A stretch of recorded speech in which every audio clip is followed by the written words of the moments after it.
Hallelujah. ಎಲ್ಲರೂ ಕೂತ್ಕೊಳ್ಳಿ. ಆಮೇಲೆ ದೇವರ ಪ್ರಾರ್ಥನೆ ಕೇಳಿದ್ದಾರೆ. ಆಮೇಲೆ ಬಿಸಿಲಾಗತ್ತಲ್ಲ, ಮುಗಿಕ್ ಆಗಲ್ಲ ಅಂದ್ರು ಮಧ್ಯಾಹ್ನ. ದೇವರ ಮಳೆಯನ್ನು ತಂಪಾಗಿ ಗಾಳಿ ಕೊಟ್ಟಿದ್ದಾರೆ. ಆಮೇಲೆ ಹಾಲೆಲೂಯಾ. ಪ್ರಾರ್ಥನೆ ಮಾಡಬೇಕು. ಹೇಗೆ ಪ್ರಾರ್ಥನೆ ಮಾಡ್ಬೇಕು? ನೀವು ಮಾಡಿದ್ರೆ ಅದಕ್ಕೆ ಮಾಡಬೇಕು.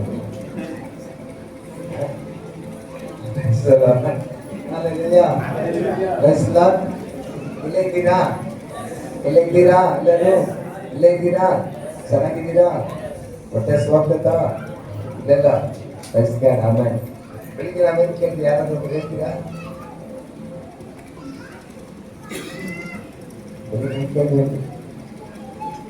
ಯಾರ ಬಗ್ಗೆ ಮಾತನಾಡಿದೆ? ಓಕೆ, ವೆರಿ ಗುಡ್, ಬಹಳ ನೈಸ್. ಏಲಿಯಾ ಯಾವ ತರ ಪ್ರಾರ್ಥನೆ ಮಾಡ್ದ? ಒಂದು ಪಾಸಿಟಿವ್ ಪ್ರೇಯರ್ ಅನ್ನು ನಾವು ಬೆಳಿಗ್ಗೆ ನೋಡ್ತೇವೆ. ಆಮೇಲೆ ಅಂದ್ರೆ ಒಂದು ಅನುಕೂಲವಾದ ಪ್ರಾರ್ಥನೆ, ಪಾಸಿಟಿವ್ ಪ್ರೇಯರ್ ಬೆಳಿಗ್ಗೆ ನಾವು ನೋಡುತ್ತೇವೆ. ಏಲಿಯಾ ಒಬ್ಬನೇ, ಆದ್ರೆ ಅದನ್ನು ಪ್ರಾರ್ಥನೆ ಮಾಡುವಾಗ ಮಳೆ ಬಂತು. ಮತ್ತೆ ಅದನ್ನೇ ಪ್ರಾರ್ಥನೆ ಮಾಡುವಾಗ ಮಳೆ ನಿಂತು ಹೋಯ್ತು. ಅದೇ ವಿಧವಾಗಿ 3 ವಿಷಯಗಳು ನಾವು ನೋಡಿಕೊಂಡಿದ್ದೀವಿ. ಯಾವುದದು?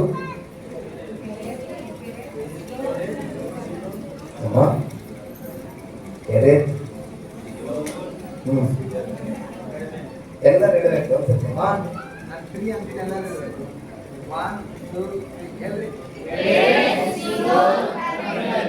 ಹೆಂಗೈತೆ ಟೀಚರ್ ಸ್ಟೂಡೆಂಟ್ ಇದ್ದಂಗೆ.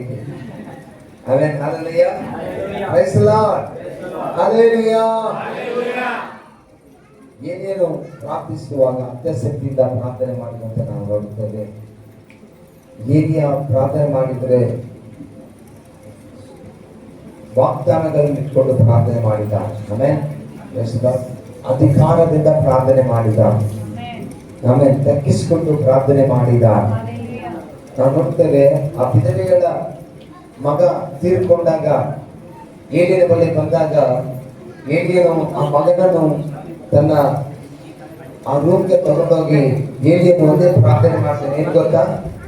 ಅಪ್ಪ, ನನ್ನ ತಂದೆ, ನನ್ನ ಪ್ರಾರ್ಥನೆಯನ್ನು ನೀನು ಕೇಳು. ಅಧಿಕಾರದಿಂದ ಪ್ರಾರ್ಥನೆ ಮಾಡ್ತಾನೆ. ಯಾವಾಗ ಅಧಿಕಾರದಿಂದ ಪ್ರಾರ್ಥನೆ ಮಾಡುವಾಗ ಆ ಮಗನ ಜೀವ ಮತ್ತೆ ಆ ಮಗನ ಒಳಗೆ ಬಂದಂತೆ ನಾವು ನೋಡುತ್ತೇವೆ. ಆಮೇಲೆ ಹಲ್ಲೆಲೂಯಾ. ಆ ಅಧಿಕಾರ ಬೇಕಾದ್ರೆ ನಾವೇನ್ ಮಾಡ್ಬೇಕು? ದೇವರ ಹತ್ತಿರವಾಗಿ ಇರಬೇಕು, ಪ್ರಾರ್ಥನೆ ಮಾಡಬೇಕು. ಎರಡನೇದಾಗಿ ನಾನು ನೋಡ್ತೇವೆ, ನಾವು ಏನೇನು ಪ್ರಾರ್ಥನೆ ಮಾಡಿದ್ದೇನೆ, ವಾಗ್ದಾನಗಳನ್ನು ಇಟ್ಕೊಂಡು ಪ್ರಾರ್ಥನೆ ಮಾಡಿದ್ದಾನೆ. ಆಮೇಲೆ ಹಲ್ಲೆಲೂಯಾ. ಅಬ್ರಹಾಮನ, ಇಸಾಕನ, ಯಾಕೋಬನ ದೇವರೇ, ಅವರು ಜೀವನದಲ್ಲಿ ವಾಗ್ದಾನಗಳು ನೆರವೇರಿಸಿದಂತ ದೇವರೇ, ನಮ್ಮ ಜೀವನದಲ್ಲಿ ನೆರವೇರಿಸಪ್ಪ ಎಂಬುದಾಗಿ ಪ್ರಾರ್ಥನೆ ಮಾಡುವಾಗ ಬೆಂಕಿ ಸುರಿಯಲು ಬಂತು. ಆಮೇಲೆ ಹಲ್ಲೆಲೂಯಾ.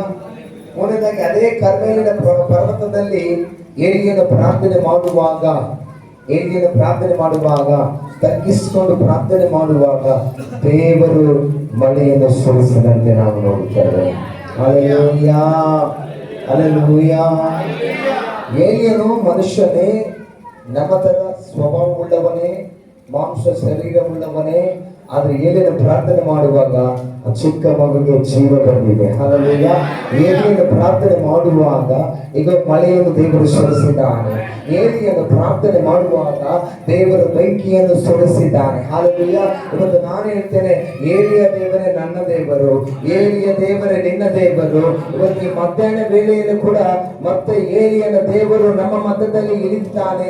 ನಿನ್ನ ಜೀವನದಲ್ಲಿ ನಿನ್ನ ಕೂಗನ್ನು, ನಿನ್ನ ಪ್ರಾರ್ಥನೆಯನ್ನು ಮತ್ತೆ ಆತನು ಕೇಳುವಾತನಾಗಿದ್ದಾನೆ.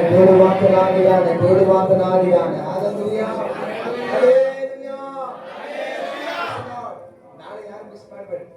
ಆಮೇಲೆ ಇವಾಗ ಹೇಳ್ತೀನಿ ನೋಡಿ, ನಾಳೆ ಯಾರು ಮಿಸ್ ಮಾಡಬೇಡಿ. ನಾಳೆ ಮಧ್ಯಾಹ್ನ ಸೆಷನಲ್ಲಿ ಅದ್ಭುತವಾದ ಒಂದು ಪ್ರವಚನಾತ್ಮಕವಾದ ಕಾರ್ಯಗಳು ದೇವರು ನಡೆಸ್ತಾ ಇದ್ದಾರೆ. ಹಲ್ಲೆಲೂಯಾ. ಅದಕ್ಕೆ ನಾನು ಇವತ್ತು ಜಾಸ್ತಿ ಪ್ರೇಯರ್ ಮಾಡಲ್ಲ, ನಾಳೆ ಬನ್ನಿ. ಹಲ್ಲೆಲೂಯಾ. ಹಾಗಾಗಿ ಬೆಳಿಗ್ಗೆ ನಾವು ಎಂತ ಪ್ರಾರ್ಥನೆ ನೋಡಿದ್ವಿ ಅಂದ್ರೆ, ಏಲಿಯ ಅನುಕೂಲವಾದ ಪ್ರಾರ್ಥನೆ, ಪಾಸಿಟಿವ್ ಪ್ರೇಯರ್. ಇವಾಗ ಈ ಮಧ್ಯಾಹ್ನ ವೇಳೆಯಲ್ಲಿ ನಾವು ಏಲಿಯನ ಒಂದು ಪ್ರತಿಕೂಲವಾದ ಅಂದ್ರೆ ಅನನುಕೂಲವಾದ ಪ್ರಾರ್ಥನೆಯನ್ನು ನಾವು ನೋಡೋಣ. ಆಮೇಲೆ ಹಾಗಾಗಿ ಅಂದ್ರೆ ನೆಗೆಟಿವ್ ಪ್ರೇಯರ್ ಅನ್ನು ನಾವು ನೋಡೋಣ. ಪ್ರೇಯರ್ ಒಂದು 2 ವಾಕ್ಯಗಳನ್ನು ಓದಿ ನಾವು ಮುಂದಕ್ಕೆ ಹೋಗ್ಲಿಕ್ಕೆ ಇಷ್ಟಪಡುತ್ತೇನೆ. ನಿಮ್ಮ ಸತ್ಯವೇದಗಳನ್ನು ತಂದ್ರೆ 1ನೇ ಅರಸರು 19ನೇ ಅಧ್ಯಾಯ 1ರಿಂದ 3, 9ನೇ ವಚನ, 13ನೇ ವಚನ. ಒಬ್ಬರು ಯಾರು ಕೈ ತಗೊಂಡು ಹೋದ್ರಿ. ಅದಾದ ನಂತರ ಮತ್ತೆ ಇವಾಗ ಸುವಾರ್ತೆ 17ನೇ ಅಧ್ಯಾಯ 1ರಿಂದ 4ನೇ ವಚನ. ಫಸ್ಟ್ ಸ್ಟಾರ್ಟಿಂಗ್ ಅಲ್ಲಿ ಓದಿ ಮುಗಿಸ್ಬಿಡೋಣ. ಮೈಕ್ ತಗೋತೀರಾ? 1ನೇ ಅರಸರು 19ನೇ ಅಧ್ಯಾಯ 1ರಿಂದ 5, 9, 10. ಎಲೀಯನು ಎಲ್ಲಾ ಪ್ರವಾದಿಗಳನ್ನು ಕತ್ತಿಯಿಂದ ಸಂಹರಿಸಿದ್ದನ್ನು ಅವನು ಮಾಡಿದ ಬೇರೆ ಎಲ್ಲಾ ಕಾರ್ಯಗಳನ್ನು ಅಹಾಬನು ಇಜೆಬೆಲನಿಗೆ ತಿಳಿಸಿದಾಗ ಆಕೆಯು ಎಲೀಯನ ಬಳಿಗೆ ದೂತರನ್ನು ಕಳುಹಿಸಿ ಅವನಿಗೆ, ನೀನು ಪ್ರವಾದಿಗಳ ಪ್ರಾಣವನ್ನು ತೆಗೆದಂತೆ ನಾಳೆ ಇಷ್ಟು ಹೊತ್ತಿಗೆ ನಾನು ನಿನ್ನ ಪ್ರಾಣವನ್ನು ತೆಗೆಯದೆ ಹೋದರೆ ದೇವತೆಗಳು ನನಗೆ ಬೇಕಾದನ್ನು ಮಾಡಲಿ ಎಂದು ಹೇಳಿ ಕಳುಹಿಸಿದಳು. ಅವನು ಇದನ್ನು ಕೇಳಿದೊಡನೆ ತನ್ನ ಪ್ರಾಣ ರಕ್ಷಣೆಗಾಗಿ ಅಲ್ಲಿಂದ ಹೊರಟು ಯೆಹೂದದ ಬೆರ್ಷೆಬಕ್ಕೆ ಬಂದು ಅಲ್ಲಿ ತನ್ನ ಸೇವಕನನ್ನು ಬಿಟ್ಟನು. 9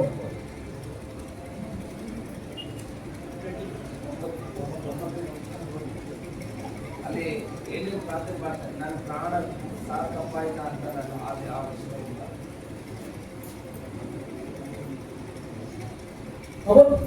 ಅವನು ತಿಂದು ಎದ್ದು ಕುಡಿದು ಅದರ ಬಲದಿಂದ ಯೆಹೋವನ ದೂತನು 2ನೇ ಸಾರಿ ಬಂದು ಅವನನ್ನು ತಟ್ಟಿ ಅವನಿಗೆ, ಎದ್ದು ಊಟ ಮಾಡು, ನೀನು ನಿನ್ನ ಶಕ್ತಿ ಮೀರುವಷ್ಟು ಪ್ರಯಾಣ ಮಾಡಬೇಕಾಗಿದೆ ಅಂದನು. ಅವನು ಎದ್ದು ತಿಂದು ಕುಡಿದು ಅದರ ಬಲದಿಂದ 40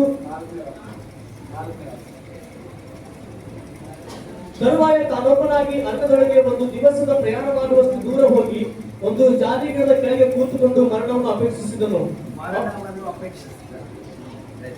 ಅವನು, ಯೆಹೋವನೇ, ನನಗೆ ಸಾಕಾಯಿತು, ನನ್ನ ಪ್ರಾಣವನ್ನು ತೆಗೆದು ಬಿಡು, ನಾನು ನನ್ನ ಪಿತೃಗಳಿಗಿಂತ ಉತ್ತಮನಲ್ಲ ಎಂದು ದೇವರನ್ನು ಪ್ರಾರ್ಥಿಸಿ ಅದೇ ಗಿಡದ ಕೆಳಗೆ ಮಲಗಿಕೊಂಡು ನಿದ್ರೆ ಮಾಡಿದನು. ಪಕ್ಕನೆ ಒಬ್ಬ ದೇವದೂತನು ಅವನನ್ನು ತಟ್ಟಿ, ಎದ್ದು ಊಟ ಮಾಡು ಎಂದು ಹೇಳಿದನು. ಎಲೀಯನು ಎದ್ದು ನೋಡಲಾಗಿ ಕೆಂಡದ ಮೇಲೆ ಸುಟ್ಟ ರೊಟ್ಟಿಯು 1 ತಂಬಿಗೆ ನೀರು ತನ್ನ ತಲೆಯ ಹತ್ತಿರ ಇರುವುದನ್ನು ಕಂಡು ಅವುಗಳನ್ನು ತೆಗೆದುಕೊಂಡು ತಿಂದು ಕುಡಿದು ತಿರುಗಿ ಮಲಗಿದನು. ಯೆಹೋವನ ದೂತನು 2ನೇ ಸಾರಿ ಬಂದು ಅವನನ್ನು ತಟ್ಟಿ ಅವನಿಗೆ, ಎದ್ದು ಊಟ ಮಾಡು, ನೀನು ನಿನ್ನ ಶಕ್ತಿ ಮೀರುವಷ್ಟು ಪ್ರಯಾಣ ಮಾಡಬೇಕಾಗಿದೆ ಅಂದನು. ಅವನು ಎದ್ದು ತಿಂದು ಕುಡಿದು ಅದರ ಬಲದಿಂದ 40 ದಿವಸ ಹಗಲಿರುಳು ಪ್ರಯಾಣ ಮಾಡಿ ದೇವಗಿರಿಯಾದ ಹೋರೇನಿಗೆ ಮುಟ್ಟಿ ಅಲ್ಲಿನ ಒಂದು ಗವಿಯಲ್ಲಿ ಇಳಿದುಕೊಂಡನು. ಮತ್ತೆ ಬರೆದ ಸುವಾರ್ತೆ 17ನೇ ಅಧ್ಯಾಯ 1ನೇ ವಚನದಿಂದ 4ನೇ ವಚನ. ಮತ್ತೆ ಬರೆದ ಸುವಾರ್ತೆ 17ನೇ ಅಧ್ಯಾಯ 1ನೇ ವಚನದಿಂದ 4ನೇ ವಚನ. 6 ದಿವಸಗಳಾದ ಮೇಲೆ ಯೇಸು ಪೇತ್ರನನ್ನು, ಯಾಕೋಬನನ್ನು, ಇವನ ತಮ್ಮನಾದ ಯೋಹಾನನ್ನು ಮಾತ್ರ ವಿಂಗಡವಾಗಿ ಕರೆಕೊಂಡು ಎತ್ತರವಾದ ಬೆಟ್ಟಕ್ಕೆ ಹೋದನು. ಅಲ್ಲಿ ಅವರ ಕಣ್ಣ ಮುಂದೆ ಆತನ ರೂಪ ಬೇರೆಯಾಯಿತು. ಆತನ ಮುಖವು ಸೂರ್ಯನ ಹಾಗೆ ಪ್ರಕಾಶಿಸಿತು. ಆತನ ವಸ್ತ್ರಗಳು ಬೆಳಕಿನಂತೆ ಬೆಳ್ಳಗಾದವು.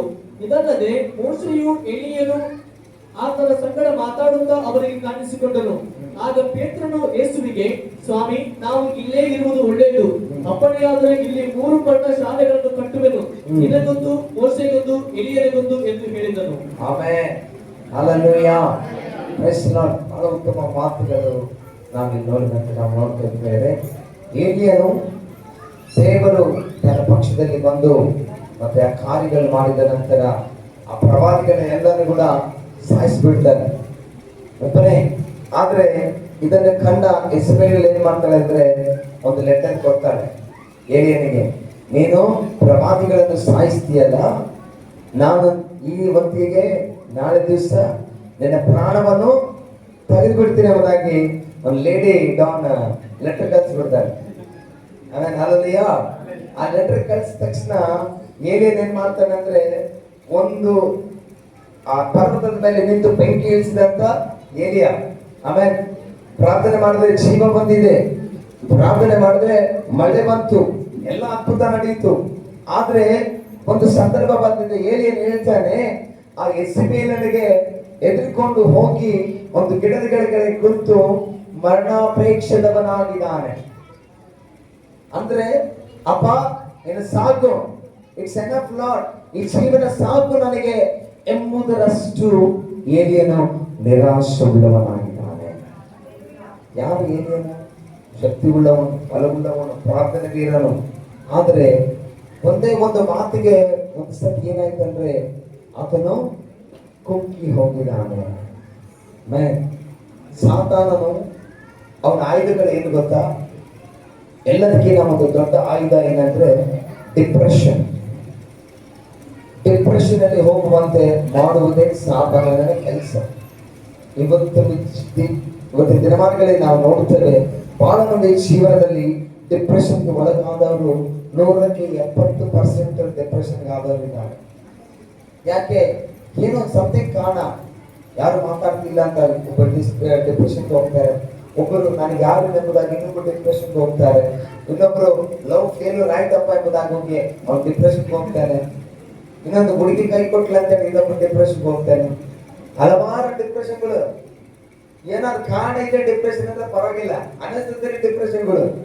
ಕೆಲವ್ರಿಗೆ ಏನಿರಲ್ಲ, ಸುಮ್ಮನೆ ಕುಂತು ಆಲೋಚನೆ ಮಾಡಿ ಮಾಡಿ ಮಾಡಿ ಮಾಡಿ ಡಿಪ್ರೆಷನ್ಗೆ ಹೋಗ್ತಾರೆ.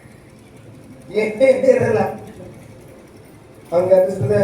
ಕೆಲವು ಸತಿ ಕೆಲವರು ಹೇಳುವಾಗ ನಾನು ಅನ್ಕೊಳ್ತೀನಿ, ನಮ್ಮ ಪರಿಸ್ಥಿತಿ ನಿನಗೆ ಬಂದ್ಬಿಟ್ರೆ ಏನ್ ಮಾಡ್ತೀವಿ ಅಪ್ಪ ಅನಿಸ್ತದೆ. ಸೇವಕರ ಪ್ರಾಬ್ಲಮ್ಸ್ ಗೊತ್ತಿಲ್ಲ, ಇರ್ತೀವಿ, ನಮ್ಗೆ 100 ಕಟ್ಟಿಗಳಿರ್ತವೆ, ಆಮೇಲೆ ಆಗೋದೆಯ ಆದ್ರೆ ನಾವು ಖುಷಿ ಆಗಲ್ಲ. ಯಾಕೆ ಗೊತ್ತಾ? ದೇವರ ಪಕ್ಷದಲ್ಲಿ ಸಾತಾನಿನ ಆಯುಧ ಡಿಪ್ರೆಷನ್. ಲೋಕದಲ್ಲಿ ನಾವು ನೋಡ್ತೇವೆ, ಹಲವಾರು ಜನರು ಡಿಪ್ರೆಷನ್ಗೆ ಹೋಗಿ ಸೂಸೈಡ್ ಮಾಡ್ಕೊಂಡವ್ರು ಬಹಳ ಮಂದಿ ಇದ್ದಾರೆ, ಸತ್ತು ಹೋದವರು ಬಹಳ ಮಂದಿ ಇದ್ದಾರೆ. ಏನು ಸಾಕಪ್ಪ ಈ ಜೀವನ ಎಂಬುದಾಗಿ ಡಿಸೈಡ್ ಮಾಡಿದವರು ಬಹಳ ಮಂದಿ ಇದ್ದಾರೆ. ಸೂಸೈಡ್ ಲೆಟರ್ ಅಲ್ಲಿ ಬರೀತಾರೆ, I am in depression, that's why I don't want this life, I don't want this world, I don't want anyone anymore. ನನ್ಗೆ ಯಾರು ಬೇಡ. ಸಾತಾನಿನ ಆಯುಧ ಅದು. ಸಾಯುದು ಯಾರ ಆಯುಧ ಗೊತ್ತಾ? ಸಾತಾನಿನ ಆಯುಧ. ನಾವು ಬಳಸ್ತೀವಿ, ನಾವು ಕೂಡ ಡಿಪ್ರೆಷನ್ಗೆ ಹೋಗ್ತೀವಿ. ಡಿಪ್ರೆಷನ್ ಬರ್ಬೇಕಂದ್ರೆ ಮೊದಲನೇದಾಗಿ ಕಾರಣ ಏನ್ ಗೊತ್ತಾ? ಹೆದರ್ಬೇಕು. ಯಾರು ಎದುರ್ತಾರೋ ಅವರಿಗೆ ಡಿಪ್ರೆಷನ್ ಬರ್ತದೆ. ಇಲ್ಲಿ ಏನೇನು ಅದೇ ಮೊದಲನೇದಾಗಿ ಲೆಟರ್ ಬಂತು, ತಗೊಂಡ ಆ ಮಾತುಗಳು ಕೇಳಿ ಏನೇನು ಹೋಗಿ ಕೂತ್ಕೊಳ್ತಾ ಇದ್ದೇನೆ. ಇಷ್ಟೆಲ್ಲ ನಾನು ಮಾಡಿದ್ರು ಕೂಡ, ಇಷ್ಟೆಲ್ಲ ನಾನು ಹೇಳಿದ್ರು, ಇಷ್ಟೆಲ್ಲ ಅದ್ಭುತ ನಡೆದ್ರು, ಇವ್ರ ಕೈಯಲ್ಲಿ ನನಗೆ ಏನೂ ಆಗಲ್ಲ, ಅವ್ರ ಜೀವನ ಹಂಗೆ ಇರ್ತದೆ, ಅವ್ರ ಬದಲಾವಣೆ ಆಗಲ್ಲ. ನಾನು ಹೋಗಿ ಸಾಕಪ್ಪ ಏನೋ ಸಾಕಾಯ್ತು ನನಗೆ ಬೇಡ, ನನಗೆ ಅವ್ನು ಸಾಯ್ತು ಅಂದ್ಬಿಟ್ಟಾಳ ಎಲ್ಲೆಲ್ಲೂ ನಾನು ಹೋಗಿ ಕೂತು ನನಗೆ ಸಾಕಪ್ಪ ಜೀವನ ಎಂಬುದಾಗೆ ಅಂತ ಅಂದ್ರೆ ಎದುರಿದ್ದಾನೆ. ಮೊದಲನೇದಾಗಿ ನೋಡುವಾಗ ಮೊದಲನೇ ಆಯುಧ ಡಿಪ್ರೆಷನ್ಗೆ ಆಗುವ ಕಾರಣ ವೆಪನ್ ಏನಂದ್ರೆ ಮೊದಲನೇದಾಗಿ ಭಯ. ಯಾರು ಭಯಪಡ್ತಾರೋ, ಯಾರು ತಮ್ಮ ಸಮಸ್ಯೆಗಳನ್ನು ನೋಡಿ, ತನ್ನ ಒಂದು ಎದುರುಗಡೆ ನಿಂತಿರುವ ಒಂದು ಸಮಸ್ಯೆಗಳನ್ನು ನೋಡಿ, ಆ ರೋಗವನ್ನು ನೋಡಿ, ಆರ್ಥಿಕ ಪರಿಸ್ಥಿತಿಗಳನ್ನು ನೋಡಿ, ಆ ವ್ಯಕ್ತಿಗಳು ವ್ಯತಿರೇಕವಾಗಿ ನಿಂತುಕೊಳ್ಳುವುದು ನೋಡಿ ಯಾರು ಎದುರ್ತಾರೋ ಅವರು ಡಿಪ್ರೆಷನ್ಗೆ ಹೋಗ್ತಾರೆ. ಕೆಲವು ಸುಮ್ಮನೆ ಎದುರ್ತಾರೆ. ರಾತ್ರಿ ಹೊತ್ತಲ್ಲಿ ಏನೋ ಕಾಣ್ತೀರಿ ನನಗೆ ಅಂತ ಎದುರ್ತಾರೆ. ಅನ್ನೆಸರಿ ಎದುರಿಗಲ್ಲ. ಕೆಲವರು ಹೇಳ್ತಾರೆ, ನಾನು ಮಲಗಿದಾಗ ರಾತ್ರಿ ಯಾರೋ ಕರ್ಕೊಂಡು ಬಂತು, ಈಗ ಕೊತ್ತಿಗೆ ಕೊಟ್ರಿ ಅಂತ. ನನಗೆ ಪ್ರೇರ್ ಮಾಡುವ ಅಂದ್ರೆ ಚಿತ್ತಾಗಿ ಕೂತ್ರೆ ಹೇಳ್ತಾರೆ, ನಾವು ಬರ್ತೀನಿ ಗೊತ್ತಿಲ್ಲ. ಒಬ್ಬ ಬರ್ತಾರ್ರಿ, ಪ್ರೇಯರ್ ಮಾಡಿ ನನಗೆ ರಾತ್ರಿ ಬರೇ ಹಾವು ಕಾಣ್ತೈತ್ರಿ, ಎದುರಿಗೆ ಆಗ್ತೈತಿ. ಇನ್ನೊಬ್ಬರು ಬರ್ತಾರೆ, ಯಾರೋ ಕುಟ್ಟಿ ಪಿಚಾಚಿಗಳು ಬರ್ತಾರೆ, ನನ್ನ ಇಡ್ತಾರೆ. ಇನ್ನೊಬ್ಬರು ಕೆಲವರು ಆ ಮನೇಲಿ ಏನಂತಾರೆ, ಕಾಕ್ರೋಚ್ ನೋಡಿದ್ರು ಕೂಡ ಎದಿರ್ತಾರೆ ಹೆಣ್ಮಕ್ಳು, ಲಿಸರ್ಟ್ ನೋಡಿದ್ರು ಕೂಡ ಎದಿರ್ತಾರೆ. ನಮ್ಮ ಹೆಸರು ಮನೆಯನ್ನ ನೋಡಿಲ್ಲ, ಮಳೆ ಅದು ಪಾಸ್ಟರ್ ಅದು ಹೇಳಿ ತೋರಿಸಿದ ಓಡೋದಿಲ್ಲ. ಆದ್ರೆ ಎಷ್ಟು ಎದುರಿದ್ರು ಅಷ್ಟು ಡಿಪ್ರೆಷನ್ ಒಳಗಡೆ ಹೋಗ್ತೀವಿ. ದೇವರೇ ನಮಗೆ ಎದುರುವ ಆತ್ಮನ್ನು ಕೊಟ್ಟಿಲ್ಲ, ನಮಗೆ ಧೈರ್ಯದ ಆತ್ಮವನ್ನು ಕೊಟ್ಟಿಲ್ಲ. ಆದ್ರೆ ಪೌಲನು ಅದೇ ಹೇಳ್ತಾನೆ ತಿಮೋಥಿಗೆ, I have not given God has not given us the spirit of fear, but the spirit of power. Hallelujah. ದೇವರು ಧೈರ್ಯದ ಆತ್ಮವನ್ನು ನಮಗೆ ಕೊಟ್ಟಿದ್ದಾನೆ. ಧೈರ್ಯದ ಆತ್ಮವನ್ನು ದೇವರು ನಮಗೆ ಕೊಟ್ಟಿದ್ದಾನೆ. ನಮ್ಮ ಸಂದರ್ಭಗಳನ್ನು ನೋಡಿ, ನಮ್ಮ ಪ್ರತಿಕೂಲ ಪರಿಸ್ಥಿತಿಗಳನ್ನು ನೋಡಿ ನಾವು ಎದುರುವುದು ಬೇಕಾಗಿಲ್ಲ. ನನ್ನ ಬಿಸ್ನೆಸ್ ಏನಾಗ್ತದೋ, ನನ್ನ ಮಕ್ಕಳ ಜೀವನ ಏನಾಗ್ತದೋ, ನನ್ನ ಗಂಡ ಯಾವ ವಿಧವಾಗಿ ಆಗ್ತಾನೋ, ನನ್ನ ಹೆಂಡತಿ ಏನಾಗ್ತದೋ, ನನ್ನ ಕುಟುಂಬ ಏನಾಗ್ತದೋ, ನಮ್ಮ ಅನಾರೋಗ್ಯ ಪರಿಸ್ಥಿತಿ ನೋಡಿಕೊಂಡು, ಆರ್ಥಿಕ ಪರಿಸ್ಥಿತಿಗಳನ್ನು ನೋಡಿಕೊಂಡು ನನಗೆ ಬರುವ ವ್ಯತಿರೇಕವಾದ ಸಂದರ್ಭಗಳನ್ನು ನೋಡಿ ಬಹಳ ಸತಿ ನಾವು ಎದುರುತ್ತಾ ಇದ್ದೇವೆ. ಯಾವಾಗ ಎದುರುತ್ತೀವೋ ನಾವು ಡಿಪ್ರೆಷನ್ ಹೋಗ್ತೀವಿ, ನಾವು ಕುಗ್ಗಿ ಹೋಗ್ತೇವೆ. ಅದೇ ಸಂದರ್ಭದಲ್ಲಿ ದೇವರ ವಾಕ್ಯವನ್ನು ಹಿಡಿದುಕೊಂಡಾಗ, ದೇವರ ವಾಗ್ದಾನಗಳನ್ನು ಇಟ್ಟುಕೊಂಡಾಗ ದೇವರು ನಮ್ಮ ಪಕ್ಷದಲ್ಲಿ ಇರುತ್ತಾನೆ. ಧೈರ್ಯವನ್ನು ದೇವರು ತುಂಬಿಸುತ್ತಾನೆ. ಆತನ ಅಭಿಷೇಕದಿಂದ ತುಂಬಿಸುತ್ತಾನೆ. ಆತನ ಧೈರ್ಯದಿಂದ ನಮಗೆ ತುಂಬಿಸುತ್ತಾನೆ. Hallelujah, hallelujah. ಏನೇ ಬರಲಿ ನೀನು ಹೆದರಬೇಡ. ಆಮೆನ್. ನೀನು ಯಾವ ಪರಿಸ್ಥಿತಿ ಬರಲಿ ಹೆದರಬೇಡ. ಆಯ್ತು ಎಂಬ ಪರಿಸ್ಥಿತಿ ಬಂದ್ರು ಕೂಡ ನೀನ್ ಹೆದರಕ್ಕೆ ಹೋಗ್ಬೇಡ. ಹಲ್ಲೆಲೂಯಾ. ಒಂದ್ಸತಿ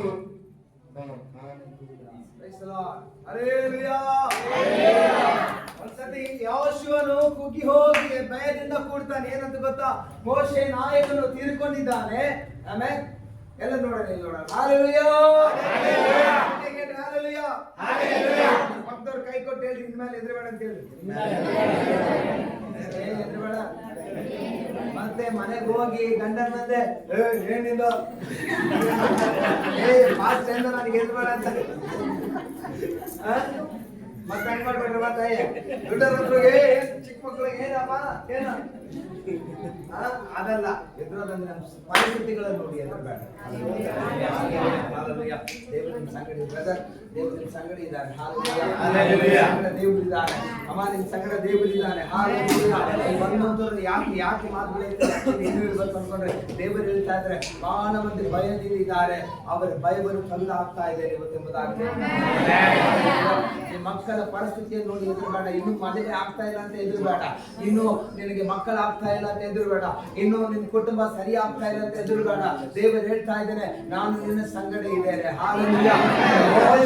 ಒಂದು ಸಂದರ್ಭದಲ್ಲಿ ಎದುರುವಾಗ ಮೋಶೆ ತೀರ್ಕೊಂಡಿದ್ದಾನೆ. ಈ 40 ಲಕ್ಷ ಪ್ರಜೆಗಳನ್ನು ನಾನು ಯಾವ ವಿಧವಾಗಿ ನಾನು ಮುಂದೆ ಸಾಗಿಸಲೆಂಬುದಾಗಿ ಭಯದಿಂದ, ಕಳವಳದಿಂದ ಆತನು ಚಿಂತೆ ಮಾಡುವಾಗ ದೇವರು ಹೇಳ್ತಾರೆ, ಯೆಹೋಶುವನೇ ನೀನು ಹೆದರಬೇಡ, ಹೆದರಬೇಡ, ನೀನು ಆಚೆ ಈಚೆ ನೋಡಬೇಡ. ಇಲ್ಗೋ ನನ್ನ ವಾಕ್ಯವನ್ನು ಹಿಡ್ಕೋ, ನಾನು ನಿನ್ನನ್ನು ನಡೆಸಲಿಕ್ಕಿದ್ದೇನೆ ಎಂಬುದಾಗಿ ದೇವರು ಹೇಳ್ತಾರೆ. ಒಬ್ಬ ಎದುರಿದಂತ ವ್ಯಕ್ತಿ, ಆತನು 40 ಲಕ್ಷಗಳ ಪ್ರಜೆಗಳನ್ನು ಯೋರ್ದಾನು ದಾಟಿಸಿದ್ದಾನೆ. ಯಾರು ಗೊತ್ತಾ? ಕುಗ್ಗಿ ಹೋಗಿ ಕುಂತ ವ್ಯಕ್ತಿ ದೇವರು ಹೇಳಿದ ನಂತರ ಧೈರ್ಯವನ್ನು ತಗೊಂಡುಕೊಂಡು ಈಗ 40 ಲಕ್ಷ ಮಂದಿನ ಯೋರ್ದಾನನ್ನು ದಾಟಿಸಿದ್ದಾನೆ. ಅದೇ ವ್ಯಕ್ತಿ ಮತ್ತೆ ದೇವರು ಹೇಳ್ತಾ ಇದೆ, ಈಗ ನೀನು ಎರಿಕೋವನ್ನು ನೀನು ದಾಟಬೇಕು. Hallelujah, amen. ಎರಿಕೋ ಗೋಡೆಗಳು ಅಡ್ಡಿರುವಾಗ ದೇವರು ಹೇಳ್ತಾ ಇದ್ದಾನೆ, ಈಗ ನೀನು ಅದರ ಸುತ್ತಲೂ ತಿರುಗುವುದಾದರೆ, ನೀನು ಆರಾಧಿಸುವುದಾದರೆ ನಾನು ಅದ್ಭುತ ಮಾಡ್ತೇನೆ ಎಂಬುದಾಗಿ ಹೇಳುವಾಗ ಯೆಹೋಶುವನು ಎರಿಕೋ ಗೋಡೆಗಳನ್ನು ಕೂಡ ಅವರು ಪ್ರಾರ್ಥಿಸುವಾಗ, ಧೈರ್ಯದಿಂದಿರುವಾಗ ಅದ್ಭುತಗಳು ಅವರು ನೋಡಿದ್ದಾರೆ. ನಿನಗೆ ವ್ಯತಿರೇಕವಾಗಿ ಏನೇನೋ ಬರಬಹುದು, ಆದ್ರೆ ದೇವರು ಹೇಳ್ತಾ ಇದ್ದಾನೆ, ನೀನು ಹೆದರಬೇಡ. ಹಲ್ಲೆಲೂಯಾ. Do not fear. ನೀನು ಹೆದರಬೇಡ, ನೀನು ಚಿಂತೆ ಮಾಡಬೇಡ. ಯಾಕಂದ್ರೆ ದೇವರು ನಿನ್ನ ಪಕ್ಷದಲ್ಲಿ ಇದ್ದಾನೆ. ದೇವರು ನಿನ್ನ ಸಂಗಡ ಇದ್ದಾನೆ. ಹಲ್ಲೆಲೂಯಾ. ಹೇಳುವಾ? Hallelujah, hallelujah, hallelujah. ಯೇಸು ಸ್ವಾಮಿಯನ್ನು ಎದುರಿಸಲು ಸೈತಾನ ಏನ್ ಮಾಡಿದ ಗೊತ್ತಾ? ಅಲೆಗಳನ್ನು ಉಂಟು ಮಾಡಿದ. ಆ ಹಡಗಿನಲ್ಲಿ ಮಲಗಿದ್ದಾರೆ. ಹಿಂಗಾಗಿ ಯೇಸು ಸ್ವಾಮಿಯನ್ನು ಎದುರಿಸಲಂತೇಳಿ ಸೈತಾನ ಏನ್ ಮಾಡಿದ? ಅಲೆಗಳನ್ನು ಎಬ್ಬಿಸಿದಾಗ ಯೇಸು ಸ್ವಾಮಿ ಧೈರ್ಯದಿಂದ ಏನಂತ ಗೊತ್ತಾ? ಅಲ್ಲಿ ಶಿಷ್ಯರೆಲ್ಲರೂ ಕೂಡ ಏನ್ ಮಾಡ್ತಾ ಇದ್ದಾರೆ? ಕಳವಳಗೊಳ್ತಾ ಇದ್ದಾರೆ, ಚಿಂತೆ ಮಾಡ್ತಾ ಇದ್ದಾರೆ, ಹಡಗು ಮುಳುಗೋಗ್ತೈತೋ ಏನೆಂಬುದಾಗಿ. ಆದ್ರೆ ಯೇಸು ಸ್ವಾಮಿಯನ್ನು ಯಾರು ಏನು ಮಾಡ್ಲಿಕ್ಕೆ ಆಗಲ್ಲ. ದೇವರ ಪಕ್ಷದಲ್ಲಿದ್ದಾರೆ, ಅವರು ಸಭೆಯಲ್ಲಿದ್ದಾರೆ, ನಿನ್ನ ಕುಟುಂಬದಲ್ಲಿದ್ದಾರೆ, ನಿನ್ನ ವ್ಯಕ್ತಿಗತವಾದ ಜೀವನದಲ್ಲಿದ್ದಾರೆ. ಯಾರು ಎದುರಬೇಕಾಗಿರೋ ಅವಶ್ಯಕತೆ ಇಲ್ಲ. ದೇವರಿಗೆ ಮಾತ್ರ ಎದುರು. ಬಹಳ ಮಂದಿಗೆ ಭಯ ಭಯ ಭಯ ಭಯ. ಆ ಭಯ, ಕಳವಳ, ಚಿಂತೆ ಯೇಸುವಿನ ನಾಮದಲ್ಲಿ ಹೊರಟು ಹೋಗಲಿ. ಕೆಲವರಿಗೆ ಪ್ರಾರ್ಥನೆ ಮಾಡ್ಬೇಕಂದ್ರೆ ಭಯ, ಕೆಲವರು ವಾಕ್ಯ ಓದ್ಬೇಕಂದ್ರೆ ಭಯ, ಕೆಲವರಿಗೆ ಸುವಾರ್ತೆಯನ್ನು ಸಾರ್ಬೇಕಂದ್ರೆ ಭಯ. ಆದ್ರೆ ನಾನು ಹೇಳ್ತೀನಿ, ಎಲ್ಲ ಭಯ ಇವತ್ತಿಂದ ಎಲ್ಲರ ಮನಸ್ಸಲ್ಲಿಂದ ಹೊರಟು ಹೋಗಲಿ ಯೇಸುವಿನ ನಾಮದಲ್ಲಿ. ಹಲ್ಲೆಲೂಯಾ. ನಾವು ಭಯಪಟ್ಟಾಗ ನಾವೇನಾಗ್ತೀವಿ ಗೊತ್ತಾ? ನಾವು ಕುಗ್ಗಿ ಹೋಗುತ್ತೇವೆ. ಎರಡನೇದಾಗಿ ನಾವು ನೋಡುತ್ತೇವೆ, ಅಲ್ಲಿ ಏಲಿಯನು ತಾನು ಹೋಗುವಾಗ, ಅರಣ್ಯಕ್ಕೆ ಹೋಗುವಾಗ, ಅರಣ್ಯದ ಅನುಭವಕ್ಕೆ ಹೋಗುವಾಗ ತನ್ನ ಜೊತೆಗಾರನಾದ ಆ ಸೇವಕನನ್ನು ಏನ್ ಮಾಡ್ತಾನೆ ಗೊತ್ತಾ? ದೂರವಾಗಿ ಬಿಟ್ಟು ಆತನ ಅರಣ್ಯಕ್ಕೆ ಹೋಗ್ಬಿಡ್ತಾನೆ. ಆಮೇಲೆ ಕಣಿವೆಯ ಹತ್ರ ಹೋಗ್ಬಿಡ್ತಾನೆ. ಆದ್ರೆ ನಾನು ಹೇಳುದ ಆ ಮಾತೇನಂದ್ರೆ, ಆ ಫೆಲೋಶಿಪ್ ಇಲ್ಲ. ಆಮೇಲೆ ಯಾವಾಗ ಅವನ ಅಲ್ಲಿ ಬಿಟ್ಟಾಗ ಏನೇನೇನಾಗಿ ನನಗೆ ಗೊತ್ತಾ? ಒಬ್ಬಂಟಿಗನಾಗಿದ್ದಾನೆ. ಅಲೋನ್. ಬಹಳ ಸತಿ ನಾವು ಕೂಡ ಹೇಳ್ತೀವಿ, ಬಹಳ ಮಂದಿ ಹೇಳ್ತಾರೆ ಏನ್ ಗೊತ್ತಾ? ಅಪ್ಪ, ನಾನು ಒಬ್ಬಂಟಿಗನಾಗಿದ್ದೇನೆ, ನನಗೆ ಯಾರು ಇಲ್ಲ, ನನ್ನ ಮಕ್ಕಳು ಕೈ ಬಿಟ್ಟಿದ್ದಾರೆ, ನಮ್ಮ ತಂದೆ ತಾಯಿಗಳು ಕೈ ಬಿಟ್ಟಿದ್ದಾರೆ, ನನ್ನ ಗಂಡ ಕೈ ಬಿಟ್ಟಿದ್ದಾನೆ, ನನ್ನ ಹೆಂಡತಿ ಕೈ ಬಿಟ್ಟಿದ್ದಾರೆ. ಈ ವಿಧವಾಗಿ ಬಹಳ ಮಂದಿ ಹೇಳ್ತಾರೆ.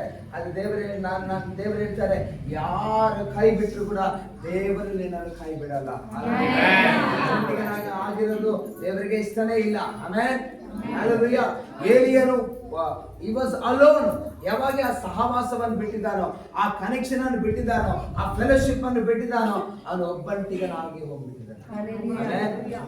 ಆ ಸಂದರ್ಭದಲ್ಲಿ ಡಿಪ್ರೆಷನ್ಗೆ ಬಹಳ ಮಂದಿ ಹೋಗ್ತಾರೆ. ಇವತ್ತು ಬಹಳ ಮಂದಿ ಫಿಲಿಂ ಆಕ್ಟರ್ಸ್ ಕೇಳ್ರಿ, ಬೇಕಿದ್ರೆ ದೊಡ್ಡ ದೊಡ್ಡ ಹಣ ಇದ್ದವರಿಗೆ ಕೇಳ್ರಿ, ಕೋಟ್ಯಾಧೀಶ್ವರಿಗೆ ಕೇಳ್ರಿ, ಏನಾಗ್ತಾರೆ ಗೊತ್ತಾ? ನನಗೆ ಹಣ ಇದೆ, ನನಗೆ ಸಂಪತ್ತಿದೆ, ನನಗೆ ಎಲ್ಲ ಇದಾವೆ, ಆದ್ರೆ ನನಗೆ ಯಾರಿಲ್ಲ, ನಾನು ಒಬ್ಬಂಟಿಗನಾಗಿ.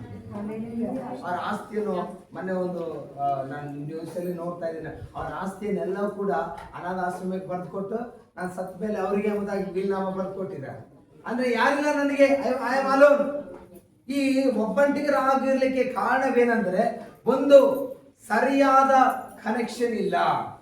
ಆಮೇಲೆ ಒಂದು ಬಹಳ ಮಂದಿ ಏನ್ ಮಾಡ್ತಾರಂದ್ರೆ, ರಾಂಗ್ ಕನೆಕ್ಷನ್ ಆದ್ರೂ ಇಟ್ಕೊಂತಾರೆ, ಇಲ್ಲ ಆ ಕನೆಕ್ಷನ್ ಅನ್ನು ಬಿಟ್ಟು ಒಬ್ಬಂಟಿಗನಾಗಿದ್ದು ಡಿಪ್ರೆಷನ್ಗೆ ಹೋಗ್ತಾರೆ. ಆಮೇಲೆ ಹಲ್ಲೆಲೂಯಾ. ಯಾವಾಗ ರೈಟ್ ಕನೆಕ್ಷನ್ ಇರುತ್ತದೋ ನೀನು ಒಬ್ಬಂಟಿಗನಾಗಲ್ಲ. ಆಮೇಲೆ ಹಲ್ಲೆಲೂಯಾ. ರೈಟ್ ಕನೆಕ್ಷನ್ ಅಂದ್ರೆ ಏನು?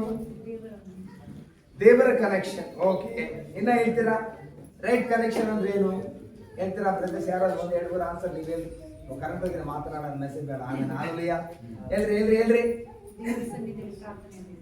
ಕನೆಕ್ಷನ್. ಓಕೆ, ನೀವು ಸ್ಪಿರಿಚುವಲ್ ಆಗಿ ಬಹಳ ಥಿಂಕ್ ಮಾಡ್ತೀವಿ. ಆಮೇಲೆ ಹಲ್ಲೆಲೂಯಾ.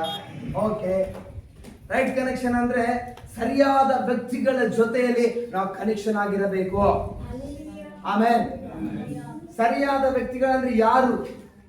ಪ್ರಾರ್ಥನೆ ಮಾಡುವವರು, ಭಕ್ತಿ ಉಳ್ಳವರು, ಅಭಿಷೇಕ ಉಳ್ಳವರು.